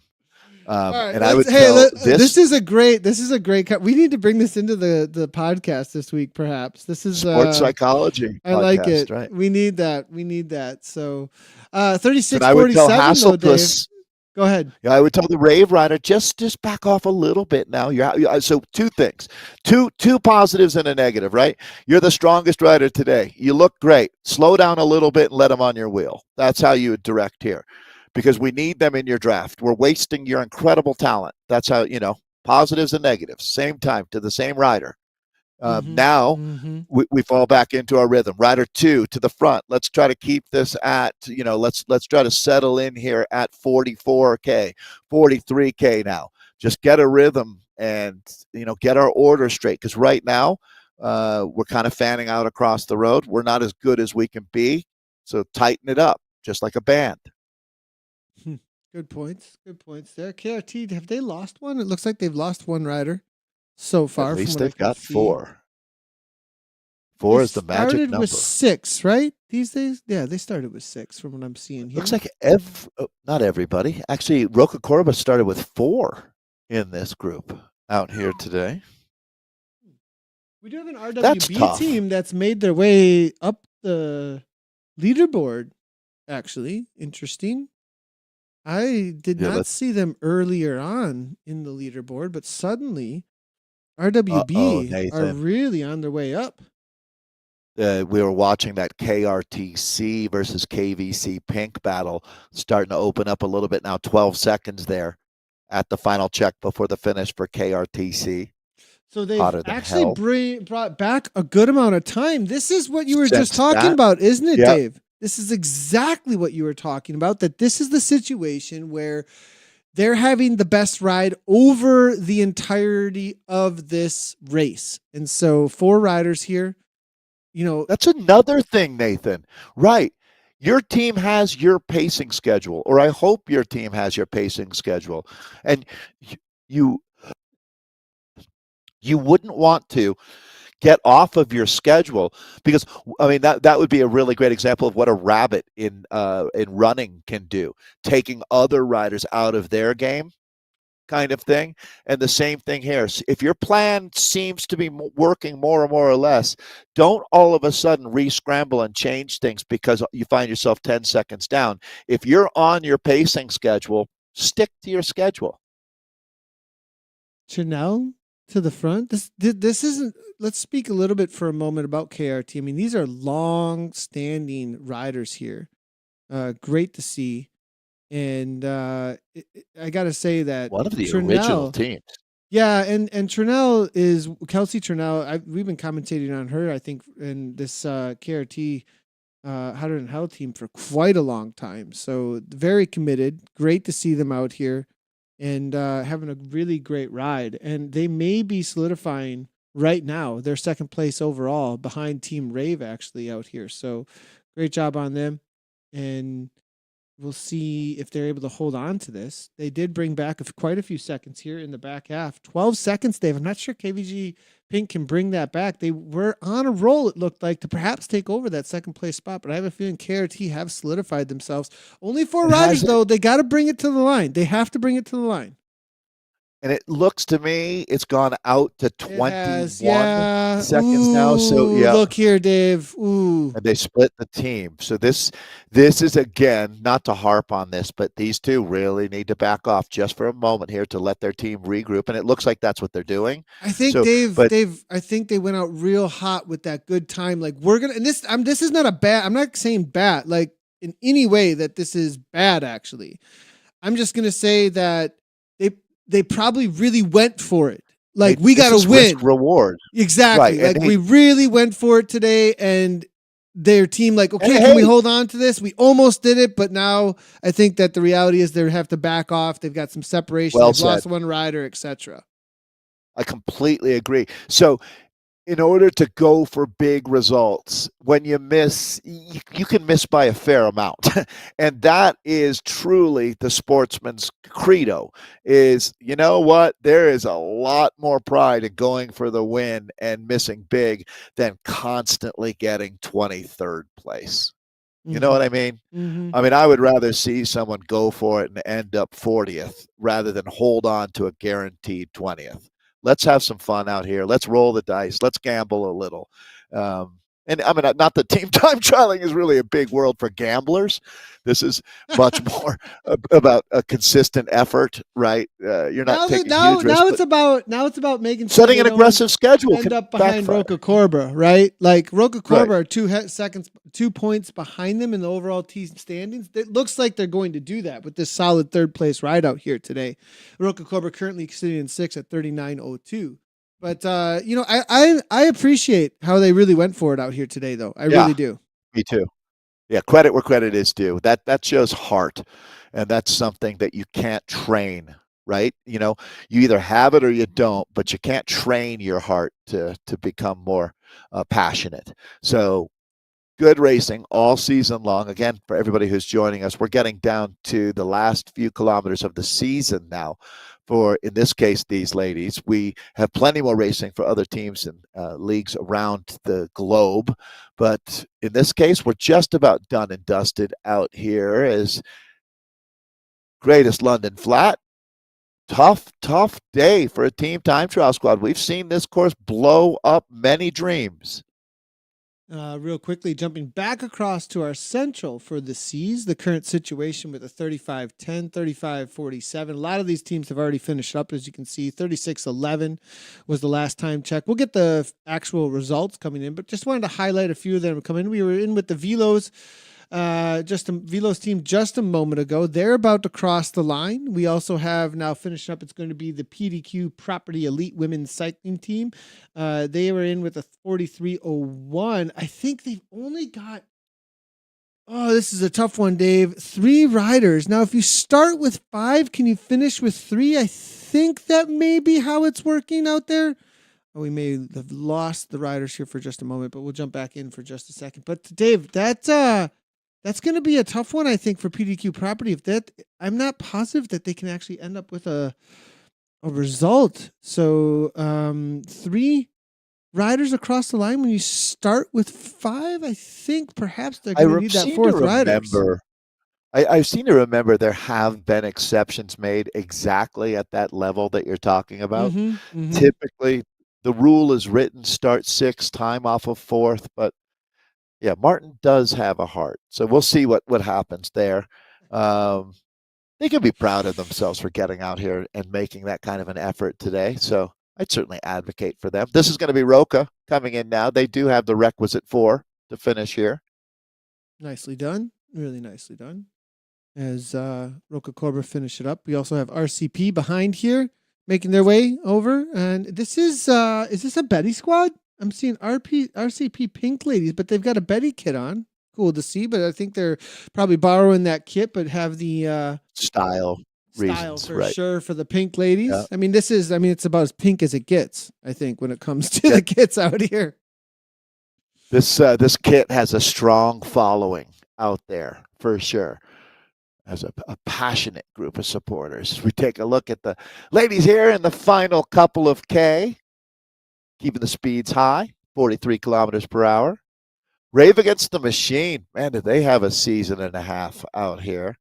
Looks like they're going to come home with nearly a minute advantage by the time this one is done. They've finished, as has KRT. So KRT is just going to hold on, and it looks like they've done enough to take second on the season here. Preliminary results. Results so preliminary that KVC Pink hasn't even finished yet, and I'm giving them a result. So that's what you call really preliminary, right? Yeah, it's as preliminary as it gets. I think. Yeah, extremely preliminary. All right. You RWB. ready for this one Wow, tonight, what's Nate? going on with RWB here? This is a good ride. Really Riders solid Without ride. Borders. Cascabels here. So I'm wondering, are they all? No, looks like we've got some Scottish riders and British riders in the group. This is a mostly Irish team and Northern Irish, Riders Without Borders. It's a great group of folks for sure. I'm a big, big fan of what they're doing. They've got teams in the Zwift Grand Prix coming up. Is that really RWB tomorrow? is in the Zwift Grand Prix. That's amazing. Yeah. Yeah, I said the same thing. They've built their program up like a pyramid. They've got their base layers in, and now they're touching the sky with their Zwift Grand Prix team. Nicely done. Really nicely done. Yeah, Uh, good for as them. as this C category is finishing up, we'll be bringing in their results in just a moment here. But this is the West. Let's go ahead and take a look at the finishing results, though, for the Central for the women that women's categories across the board is what we've been looking at today pretty much. We will be jumping in with the Open in just a moment here for the men. They have gotten out on course. They're going to be finishing up in just a moment. It's all about the results, the data, and the final of the season today to see how things end up in these C categories. But Dave, Crush Pod Verdande by 47 seconds over those Alien Chicas out there today. Yeah, that kind of encapsulates what the entire season was like for the Crush Pod ladies. They were just phenomenal from wire to wire out here. Hey, if you need any more information on this or are interested in getting involved, you can always go to WTRL.racing. Awesome website. So Crush Pod, great job, ladies. They're going to take the W out here. They did the work with perfection. It's Aeonian Chica is taking second on the day. Zed Sunicorns in third. SC Yord for fourth place. Team NL Ladies C, the A team in fifth, Herd of Gen 2 Penguins in sixth, Crushpod Saga in seventh, Galaxy Velocity in eighth. It's the WCC Dust Devils for ninth, and rounding out our top 10 here for the A's in Sorry, that's C's, isn't it's it? Yeah, so like for some reason when I click it at the bottom there, it's not. See sure, that? I doubted myself right when I said it. I even doubted myself too for a moment. Yeah. So it's definitely going to be definitely going to be the C category there. We do need something across the top there, most likely. I think for our second round, we're getting a full rework of all of our data. It sounds like, so that'll be pretty awesome once we get that. Was the C's. That was the C category. If you wanted information on the A's, though, this is what went down. The Aeonian Aces there with the 40-51, Coalition Beta Women, Toyota Car RDT, Wahoo Lacole, PDQ Property, another top PDQ Property team there in fifth, and Watt Fabric Star Watts there. That is the A's and how things played out for them. It will give us a little bit of insight about who's going good when it comes to the teams there when we are looking forward to the A categories in the Zwift Grand Prix this coming Thursday, as we look at those aces there in one of the top spots. Now, for what we're watching currently out on course, we still have quite a couple of teams for this Women's West finishing up their race out there. Rave Against the Machine have been walking away with it so far, but a couple of battles behind there. VCRT, Cardiff as well with Ajax women's teams. This is a close one because the Emperor Penguins and Cardiff here, Dave, looking at toward the bottom there, they're still fighting for a top 10. And this result and how they bring it in here for this final few meters, it definitely is going to matter as the Emperors are right on their heels. It looks like they're tied, Dave, right now. But who started first? That's going to be the question. Emperor started first, and it looks like Cardiff may have caught them. Is that correct? Because look, here's where the Emperors are at. This is interesting, Dave. Cardiff, Emperor, 40-27, 41-09. Emperors are having a rough day out here today. Oh, boy. And what a day to have a rough day as well after such a great season of racing. Let's see what we've got now. So, yeah, just a couple of Ks left. Roca Corba has finished now, actually, and RC Feel has come across the line along with the Racing Without Borders team. So next up, it should be VCRT, the Vislas, with Cardiff following them. But the Penguins in Cardiff here, Nathan. Yeah, it's close. It's super close. It is And I have a close. feeling It's not that over. Cardiff are going to end up with that 8th place. VCRT. Now, where is VCRT on this? They are actually going to hold on to their spot. 7th place. Consistent, it looks like. Pretty consistent, it looks like. Maybe going to be able to get that 4 seconds back from Roca Corba, but that is not going to affect the overall standing. So they'll hold on to a solid 7th, it looks like, overall. But this battle between Cardiff and the Penguins at this point, I think, is getting fairly solidified. The Penguins really falling back. I wonder, Dave, if something happened with this is not like them, in my opinion. This is a team that's really well known amongst the entirety of TTT, the Zwift racing world, and I'm actually a little surprised here because Herd tends to hold it together, especially when it comes to one of the Penguin teams. Yeah, they have their act together, to say the very least. So, it goes to show you as well, racing is racing. Things happen out here. It's impossible to guarantee that you're going to have good luck and good legs on any given day. For the good and the bad of that. Yeah. Be true, that's for sure. There was a way to guarantee you had good legs. You could bottle that and sell it to every bike racer out there. Definitely. We'll see if we can get an update here on the current top 10. We don't quite have the top 10 just yet for these categories. We do have VCRT just finishing up for these ladies. Rave Against the Machine came in with the 47-47. 103 back is going to be KRT. And then there's the battle for that 3rd place. We've been talking about 2nd and 3rd with KVG Pink at 136. Racing Without Borders come through with the 154. 4th place right now. Roca Corba Collective, C1s, 239. RC Fell Rebeluna's Pink Ladies there, 244. And VCRT Vislas with the 309. Still waiting on 8th, 9th, and 10th place at the moment for this Women's West for the C category, as the Snow Emperors, Cardiff, battle it out. RWB just getting across the line with their final riders as well. Rafa's still out here, it looks like. Good to see Rafa RCC. That's going to be just finishing up our top 10 for the Open West. It's been a long broadcast, but we've got one last category here, everybody, and it's good to jump in with the Opens. We've been covering across all the ladies so far, but we still have the Open category with the Hogs here at the front. Is that going to be Scotty? No, wait a second. This is not the same blue hat. This has got to be another Scotty, I would think, as we jump in here with this Opens. Or is he doubling up? Yeah. Is he doubling up, Dave? It is not the same, Scotty. Okay. I was going to say, that's a big day. I've seen it done before, haven't we, Dave? We've seen it done a couple of times where... I even think we've seen the triple, to tell you the truth. So this, yes. Oh, man. So, there are some people in WTRLs, Nathan, like, I'm trying to even think now, what are they up to in the number of Thursdays that they've raced? It's got to be 3 years now. Have they hit the 1,000 mark? Sure.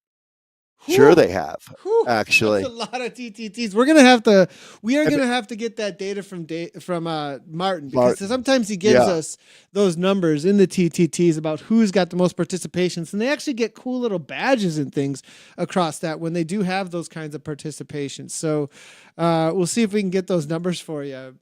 If you took every kilometer of WTRL team time trials raced and added them all together, you could go from Earth to Mars. That's not true, but it might be. It might be. You probably get well past the moon. Maybe the moon. Yeah. You'd be well past the moon. That's Mars is a big ask, Nathan. We've got a huge close race ask here, Dave. Actually, sorry, just real quick. Zedson and Herd of Galloping Stallion Hogs, I think. This is the Hogs. This is... Okay. Herd of Galloping Hogs. But, Dave, this... and then the Dirty Sea Dogs as well. It's all within about 10 seconds, maybe 20 tops. So pretty close one here for this final. We'll get the lead up in just a second, but this is close between this open. Yeah, I don't know what kind of endurance a galloping stallion hog would have, but The advantage they have, Nathan, they have 3 teams that are basically on the identical pacing schedule out here: 22:45, 22:52, and 22:55. These are the times from Zed Son of a Gun, Dirty Sea Dogs, and Pain Cave Heroes. I love all 3 of those names. So let's see if they did the math correctly, got their schedule right, and will close in on Herd of Galloping Stallions Hogs, or did the herd get it right again, as that team has been in fuego out here all season long? So this is, again, now looking a little bit deeper. TFC Hulk in 5th. They're not that far back either at 23:04 at check number 2. They're going to be rapidly coming up on the 3rd and final check out here. So, all right, Nathan, I'm just going to keep working my way through these quickly, though. As Velo Vortex 23:19 in 6th, it's going to be Development Failures in 7th, Ninja CC in 8th. These games are so good, Dave. Sorry, but I just have to say. Nathan. Come on, Nathan. You know the best names always come out of these categories. There's no argument in my mind. The C's and the D's, creativity off the charts. And it's going to be the Skeeters, SDW in 9th, South Shields Velo Racing in 10th, and then SDW Charleston in 11th. So sorry to hog up so much time there, Nathan, but I see we've got the Hogs here now. They need to tighten up themselves a little bit here. Not too much further to go, less than 5K, but let's keep this as one group, guys. Loving that Josh Lipka's coming into the chat, actually. And he's bringing in a little bit of chatter on that same topic about what's the motivation, sports psychology, etc. It's really great. He's asking us? No, he's the expert. He's right. Well, and I think he's just joining in on the conversation. Yeah, yes. he's just coming in with a rhetorical question. So riding, and I mean this is a guy who's, you can see there's a national champions jersey on him. TT is his specialty. He's the DS for Team 2024 when it comes to Zwift racing. If you're talking about somebody who knows his stuff, right? So riding your race and pace up to a certain point. Then when it gets to the end and your body is telling you to slow down, what motivation do you need to hear that gets your mind to override your body? I absolutely love that. So, now he put another comment in real quickly. Make sure you have no regrets after you finish. Do your best. Don't let Riot win. Beat someone else. That's sort of an inside joke there. I think that they have had some of the best battles with a team called Riot. That's our friend Anna Russell and that whole squad. That's funny. Josh, and that's what he's saying to KK and the rest of the crew on 2024 when it comes to the motivation, right, Dave? 100%. Nathan, I mean, fundamentally, we can break this down. It's been the theme of the day, and I love it. But would you rather hear, oh my God, you're going to lose? Would that motivate you more than hearing, oh my God, you're going to win? Right?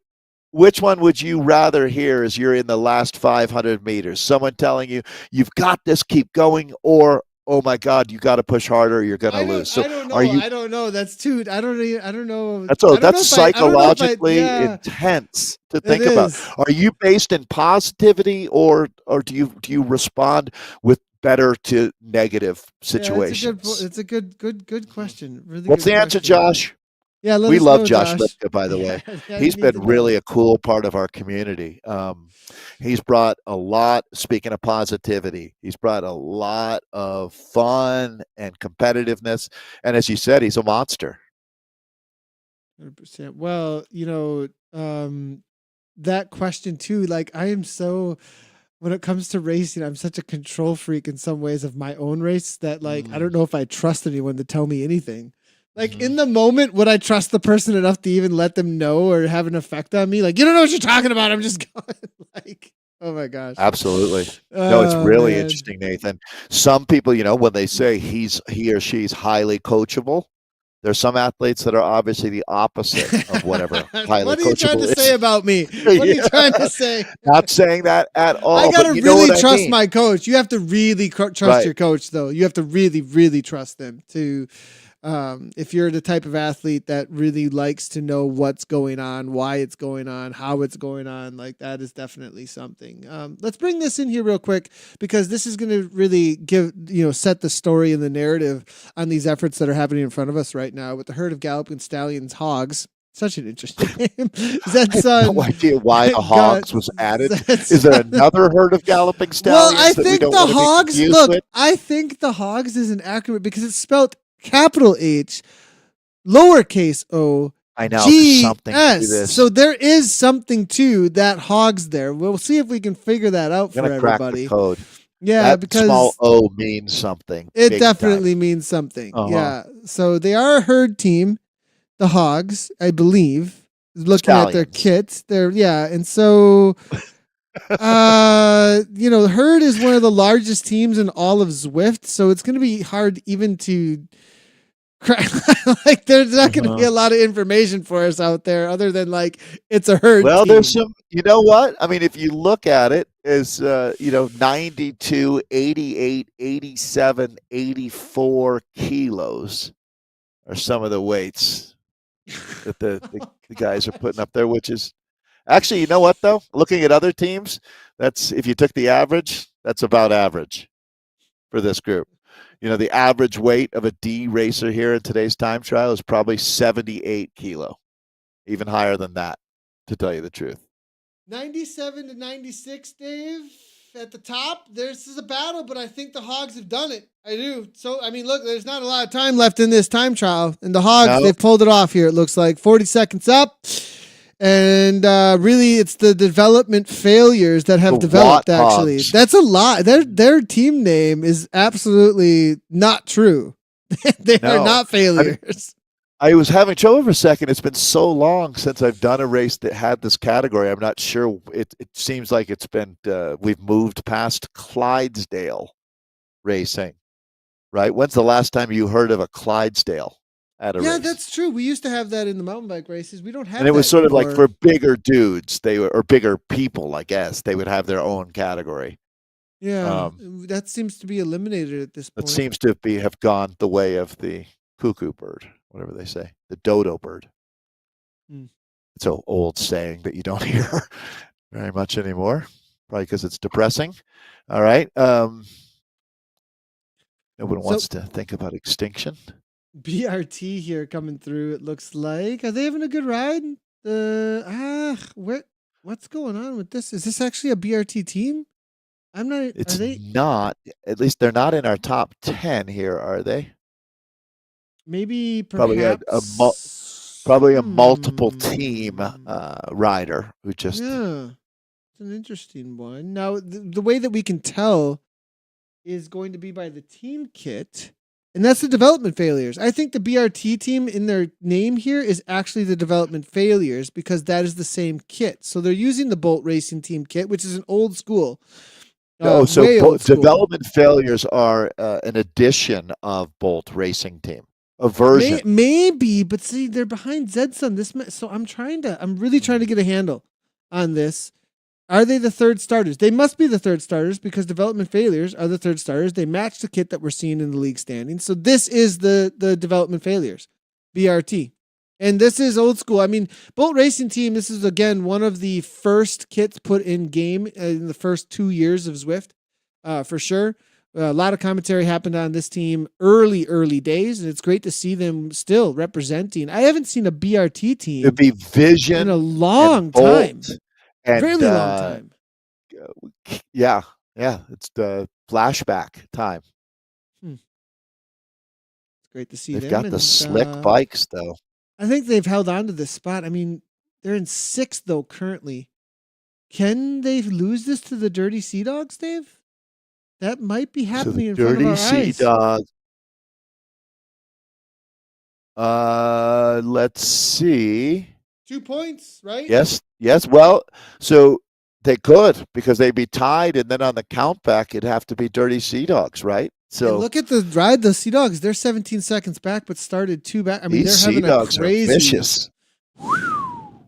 Okay. Boy, they are on a ride. No doubt about it here. So 2 points separating them. They are loving this situation. I think this is the podium ride. So this looks like a podium it ride. is. It is because, Nathan, you see what's going to happen here. Development failures. They're not going to be able to catch Zed's son of a gun. So Dirty Sea Dogs should get that 2-point delta that they're looking for. Can they actually make the catch? Yes, it looks like they're coming hot for TFC Hulk. This is going to be really, really a great way to wrap up their ZRL season here. Way to deliver in London.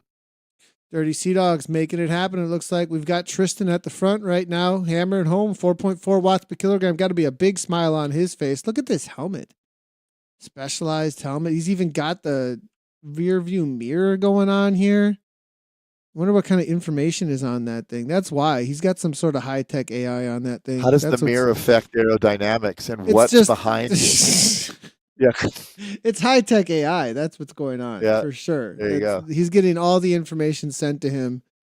It's actually his DS is on a video in front of him on there, telling him and telling him he's behind Dave. That's what's going on right now.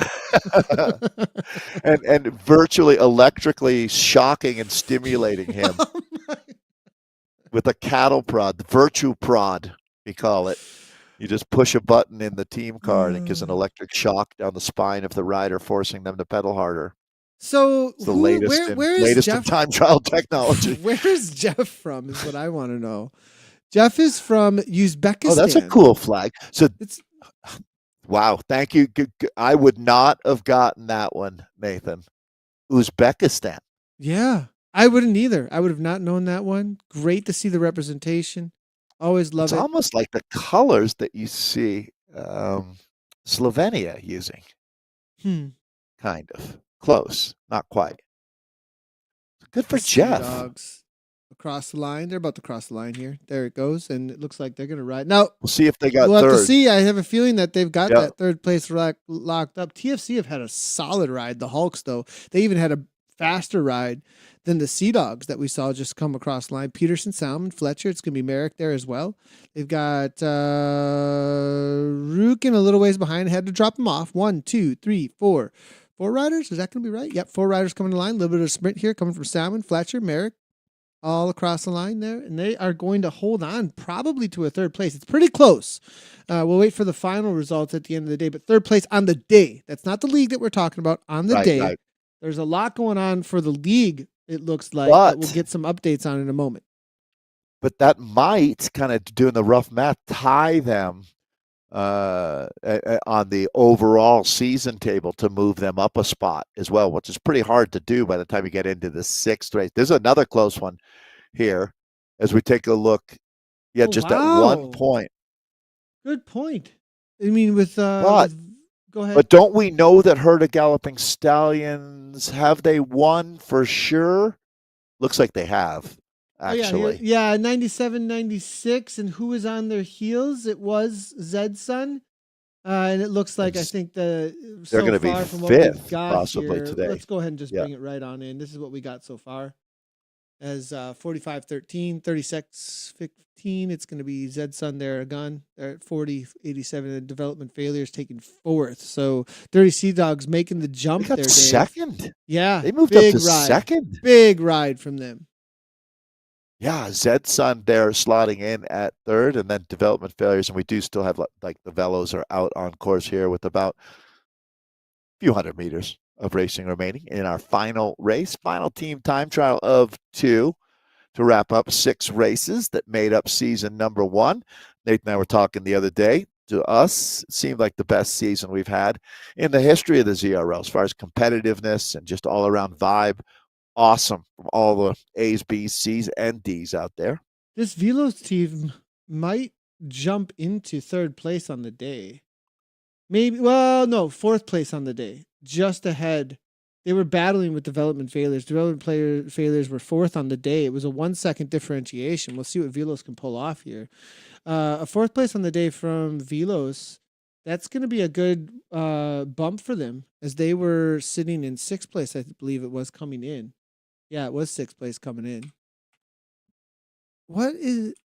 Who are these guys? NJC.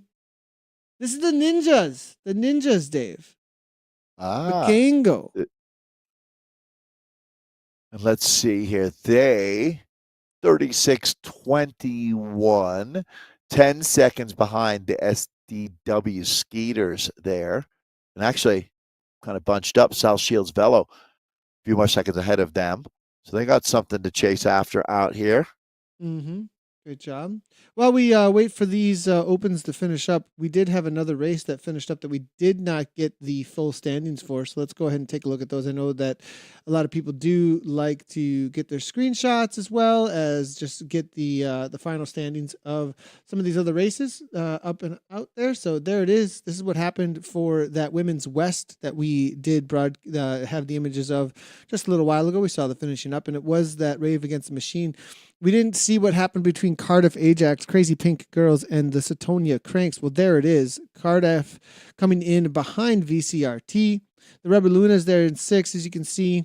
And then it's going to be Crazy Pink Girls just a little ways back there behind Cardiff. And then Setonia Cranks with a 5:03.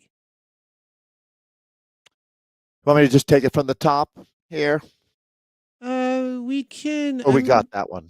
I think we got that one. I think we're good. Okay. Make sure Congratulations again to Rave Against the Machine.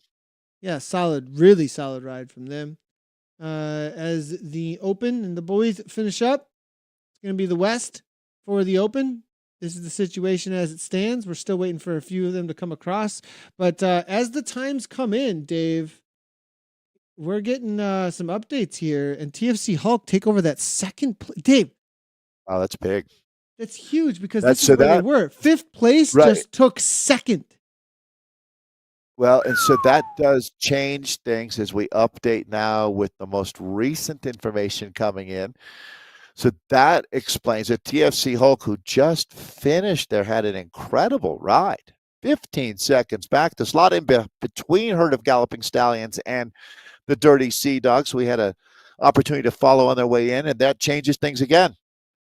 Pain Cave Heroes come in at 3rd now. So that'll move Dirty Sea Dogs back into 4th with Zed Son of a Gun in 5th. That actually... this is crazy. I don't know if I've ever seen this many teams that are toward these are slightly updated, everybody. They're Dirty the finals, Sea Dogs, but this is like so much change up. So much change up. And actually, I don't think that's correct anymore. Dirty Sea Dogs should be 1 more point ahead of Development Failures. And there it is. There it is. Boom.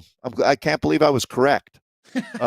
So that 1 point now is the separation between Dirty Sea Dogs that they were looking for. So even though they moved down the results, it didn't matter. The gap between themselves and Development Failures was what they were hoping for, and they got it.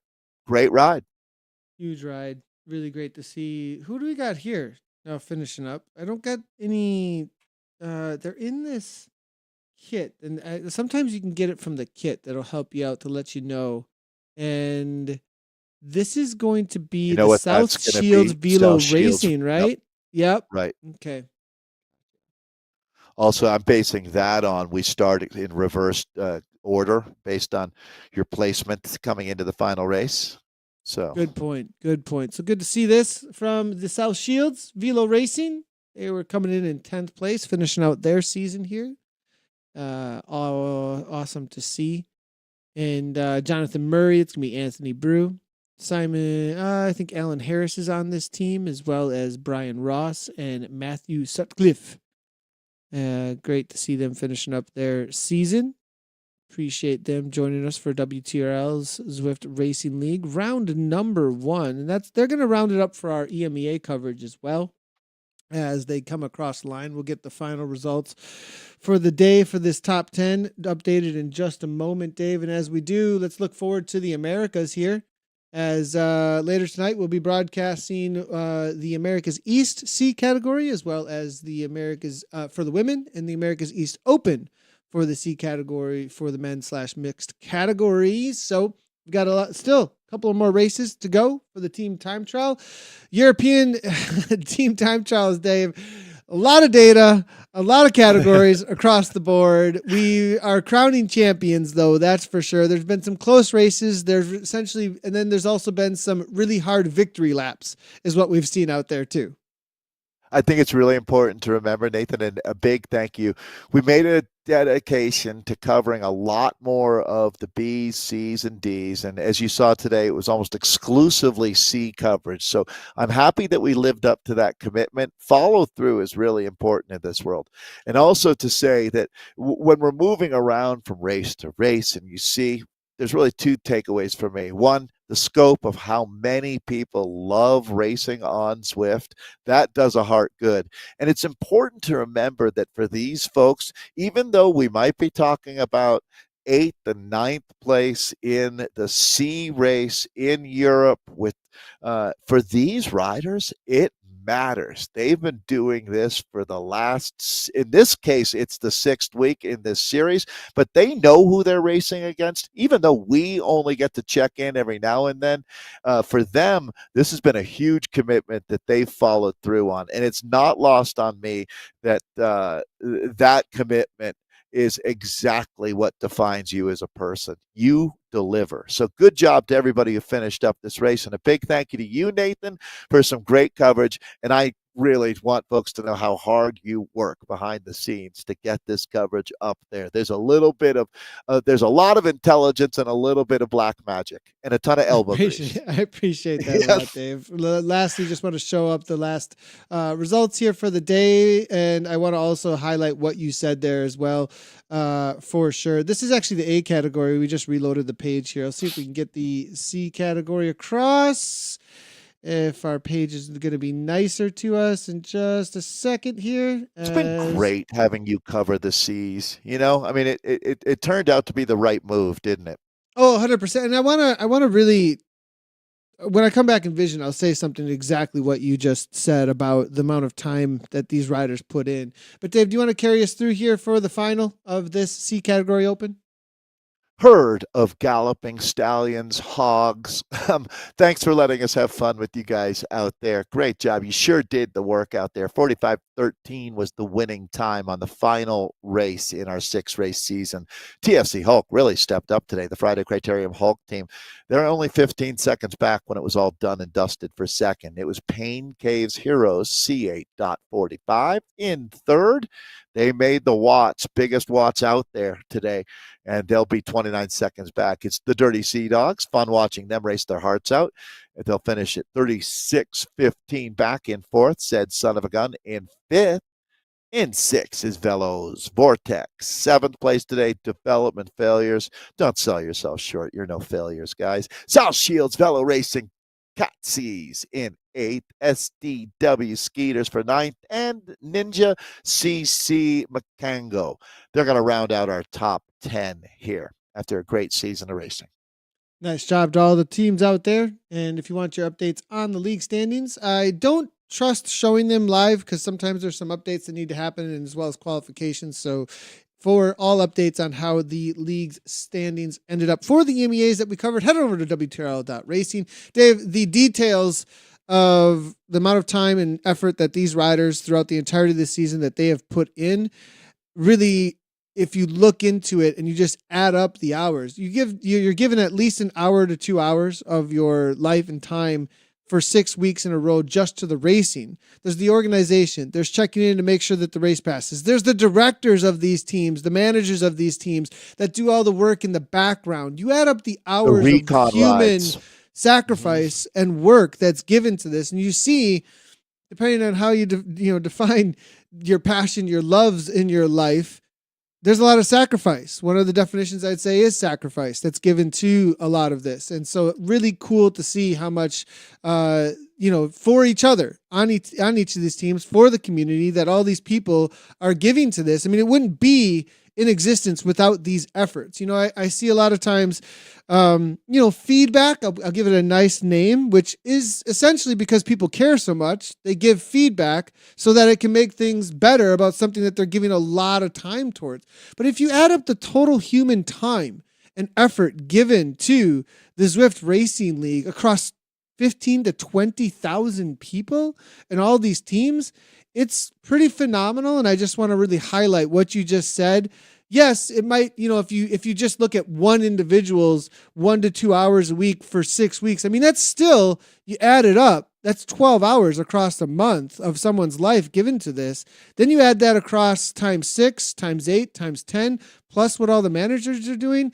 And it is a monumental, awesome sacrifice to make this happen. And big thanks to everybody in the leadership across the Zwift, WTRL, as well as all the teams that have the leadership to help put this together. We couldn't do it without the whole community that it takes, right? Is it like a child? It takes a community. It takes a village. It takes a village. Right? Is this a child? Anyways, so that's what I would like to say to what you were saying there. And thanks everybody for joining us for the broadcast as well. That allowed us to bring this coverage for each and every one of the categories best we possibly can. We'll be back for America's later tonight, Dave and I, for their time trials as well to finish out the season. Of course, head over to ZwiftCommunityLive.com for all the broadcasts we'll be covering. SCR continues on tomorrow as well as the Wrap podcast. And, of course, Zwift Grand Prix on Zwift's own channels. I'll be racing in that, and we'll have some coverage about that on Zwift Community Live as well after the fact. So thanks, everybody, for tuning in. We'll see you later tonight for America's. From Dave and I, as always, right on.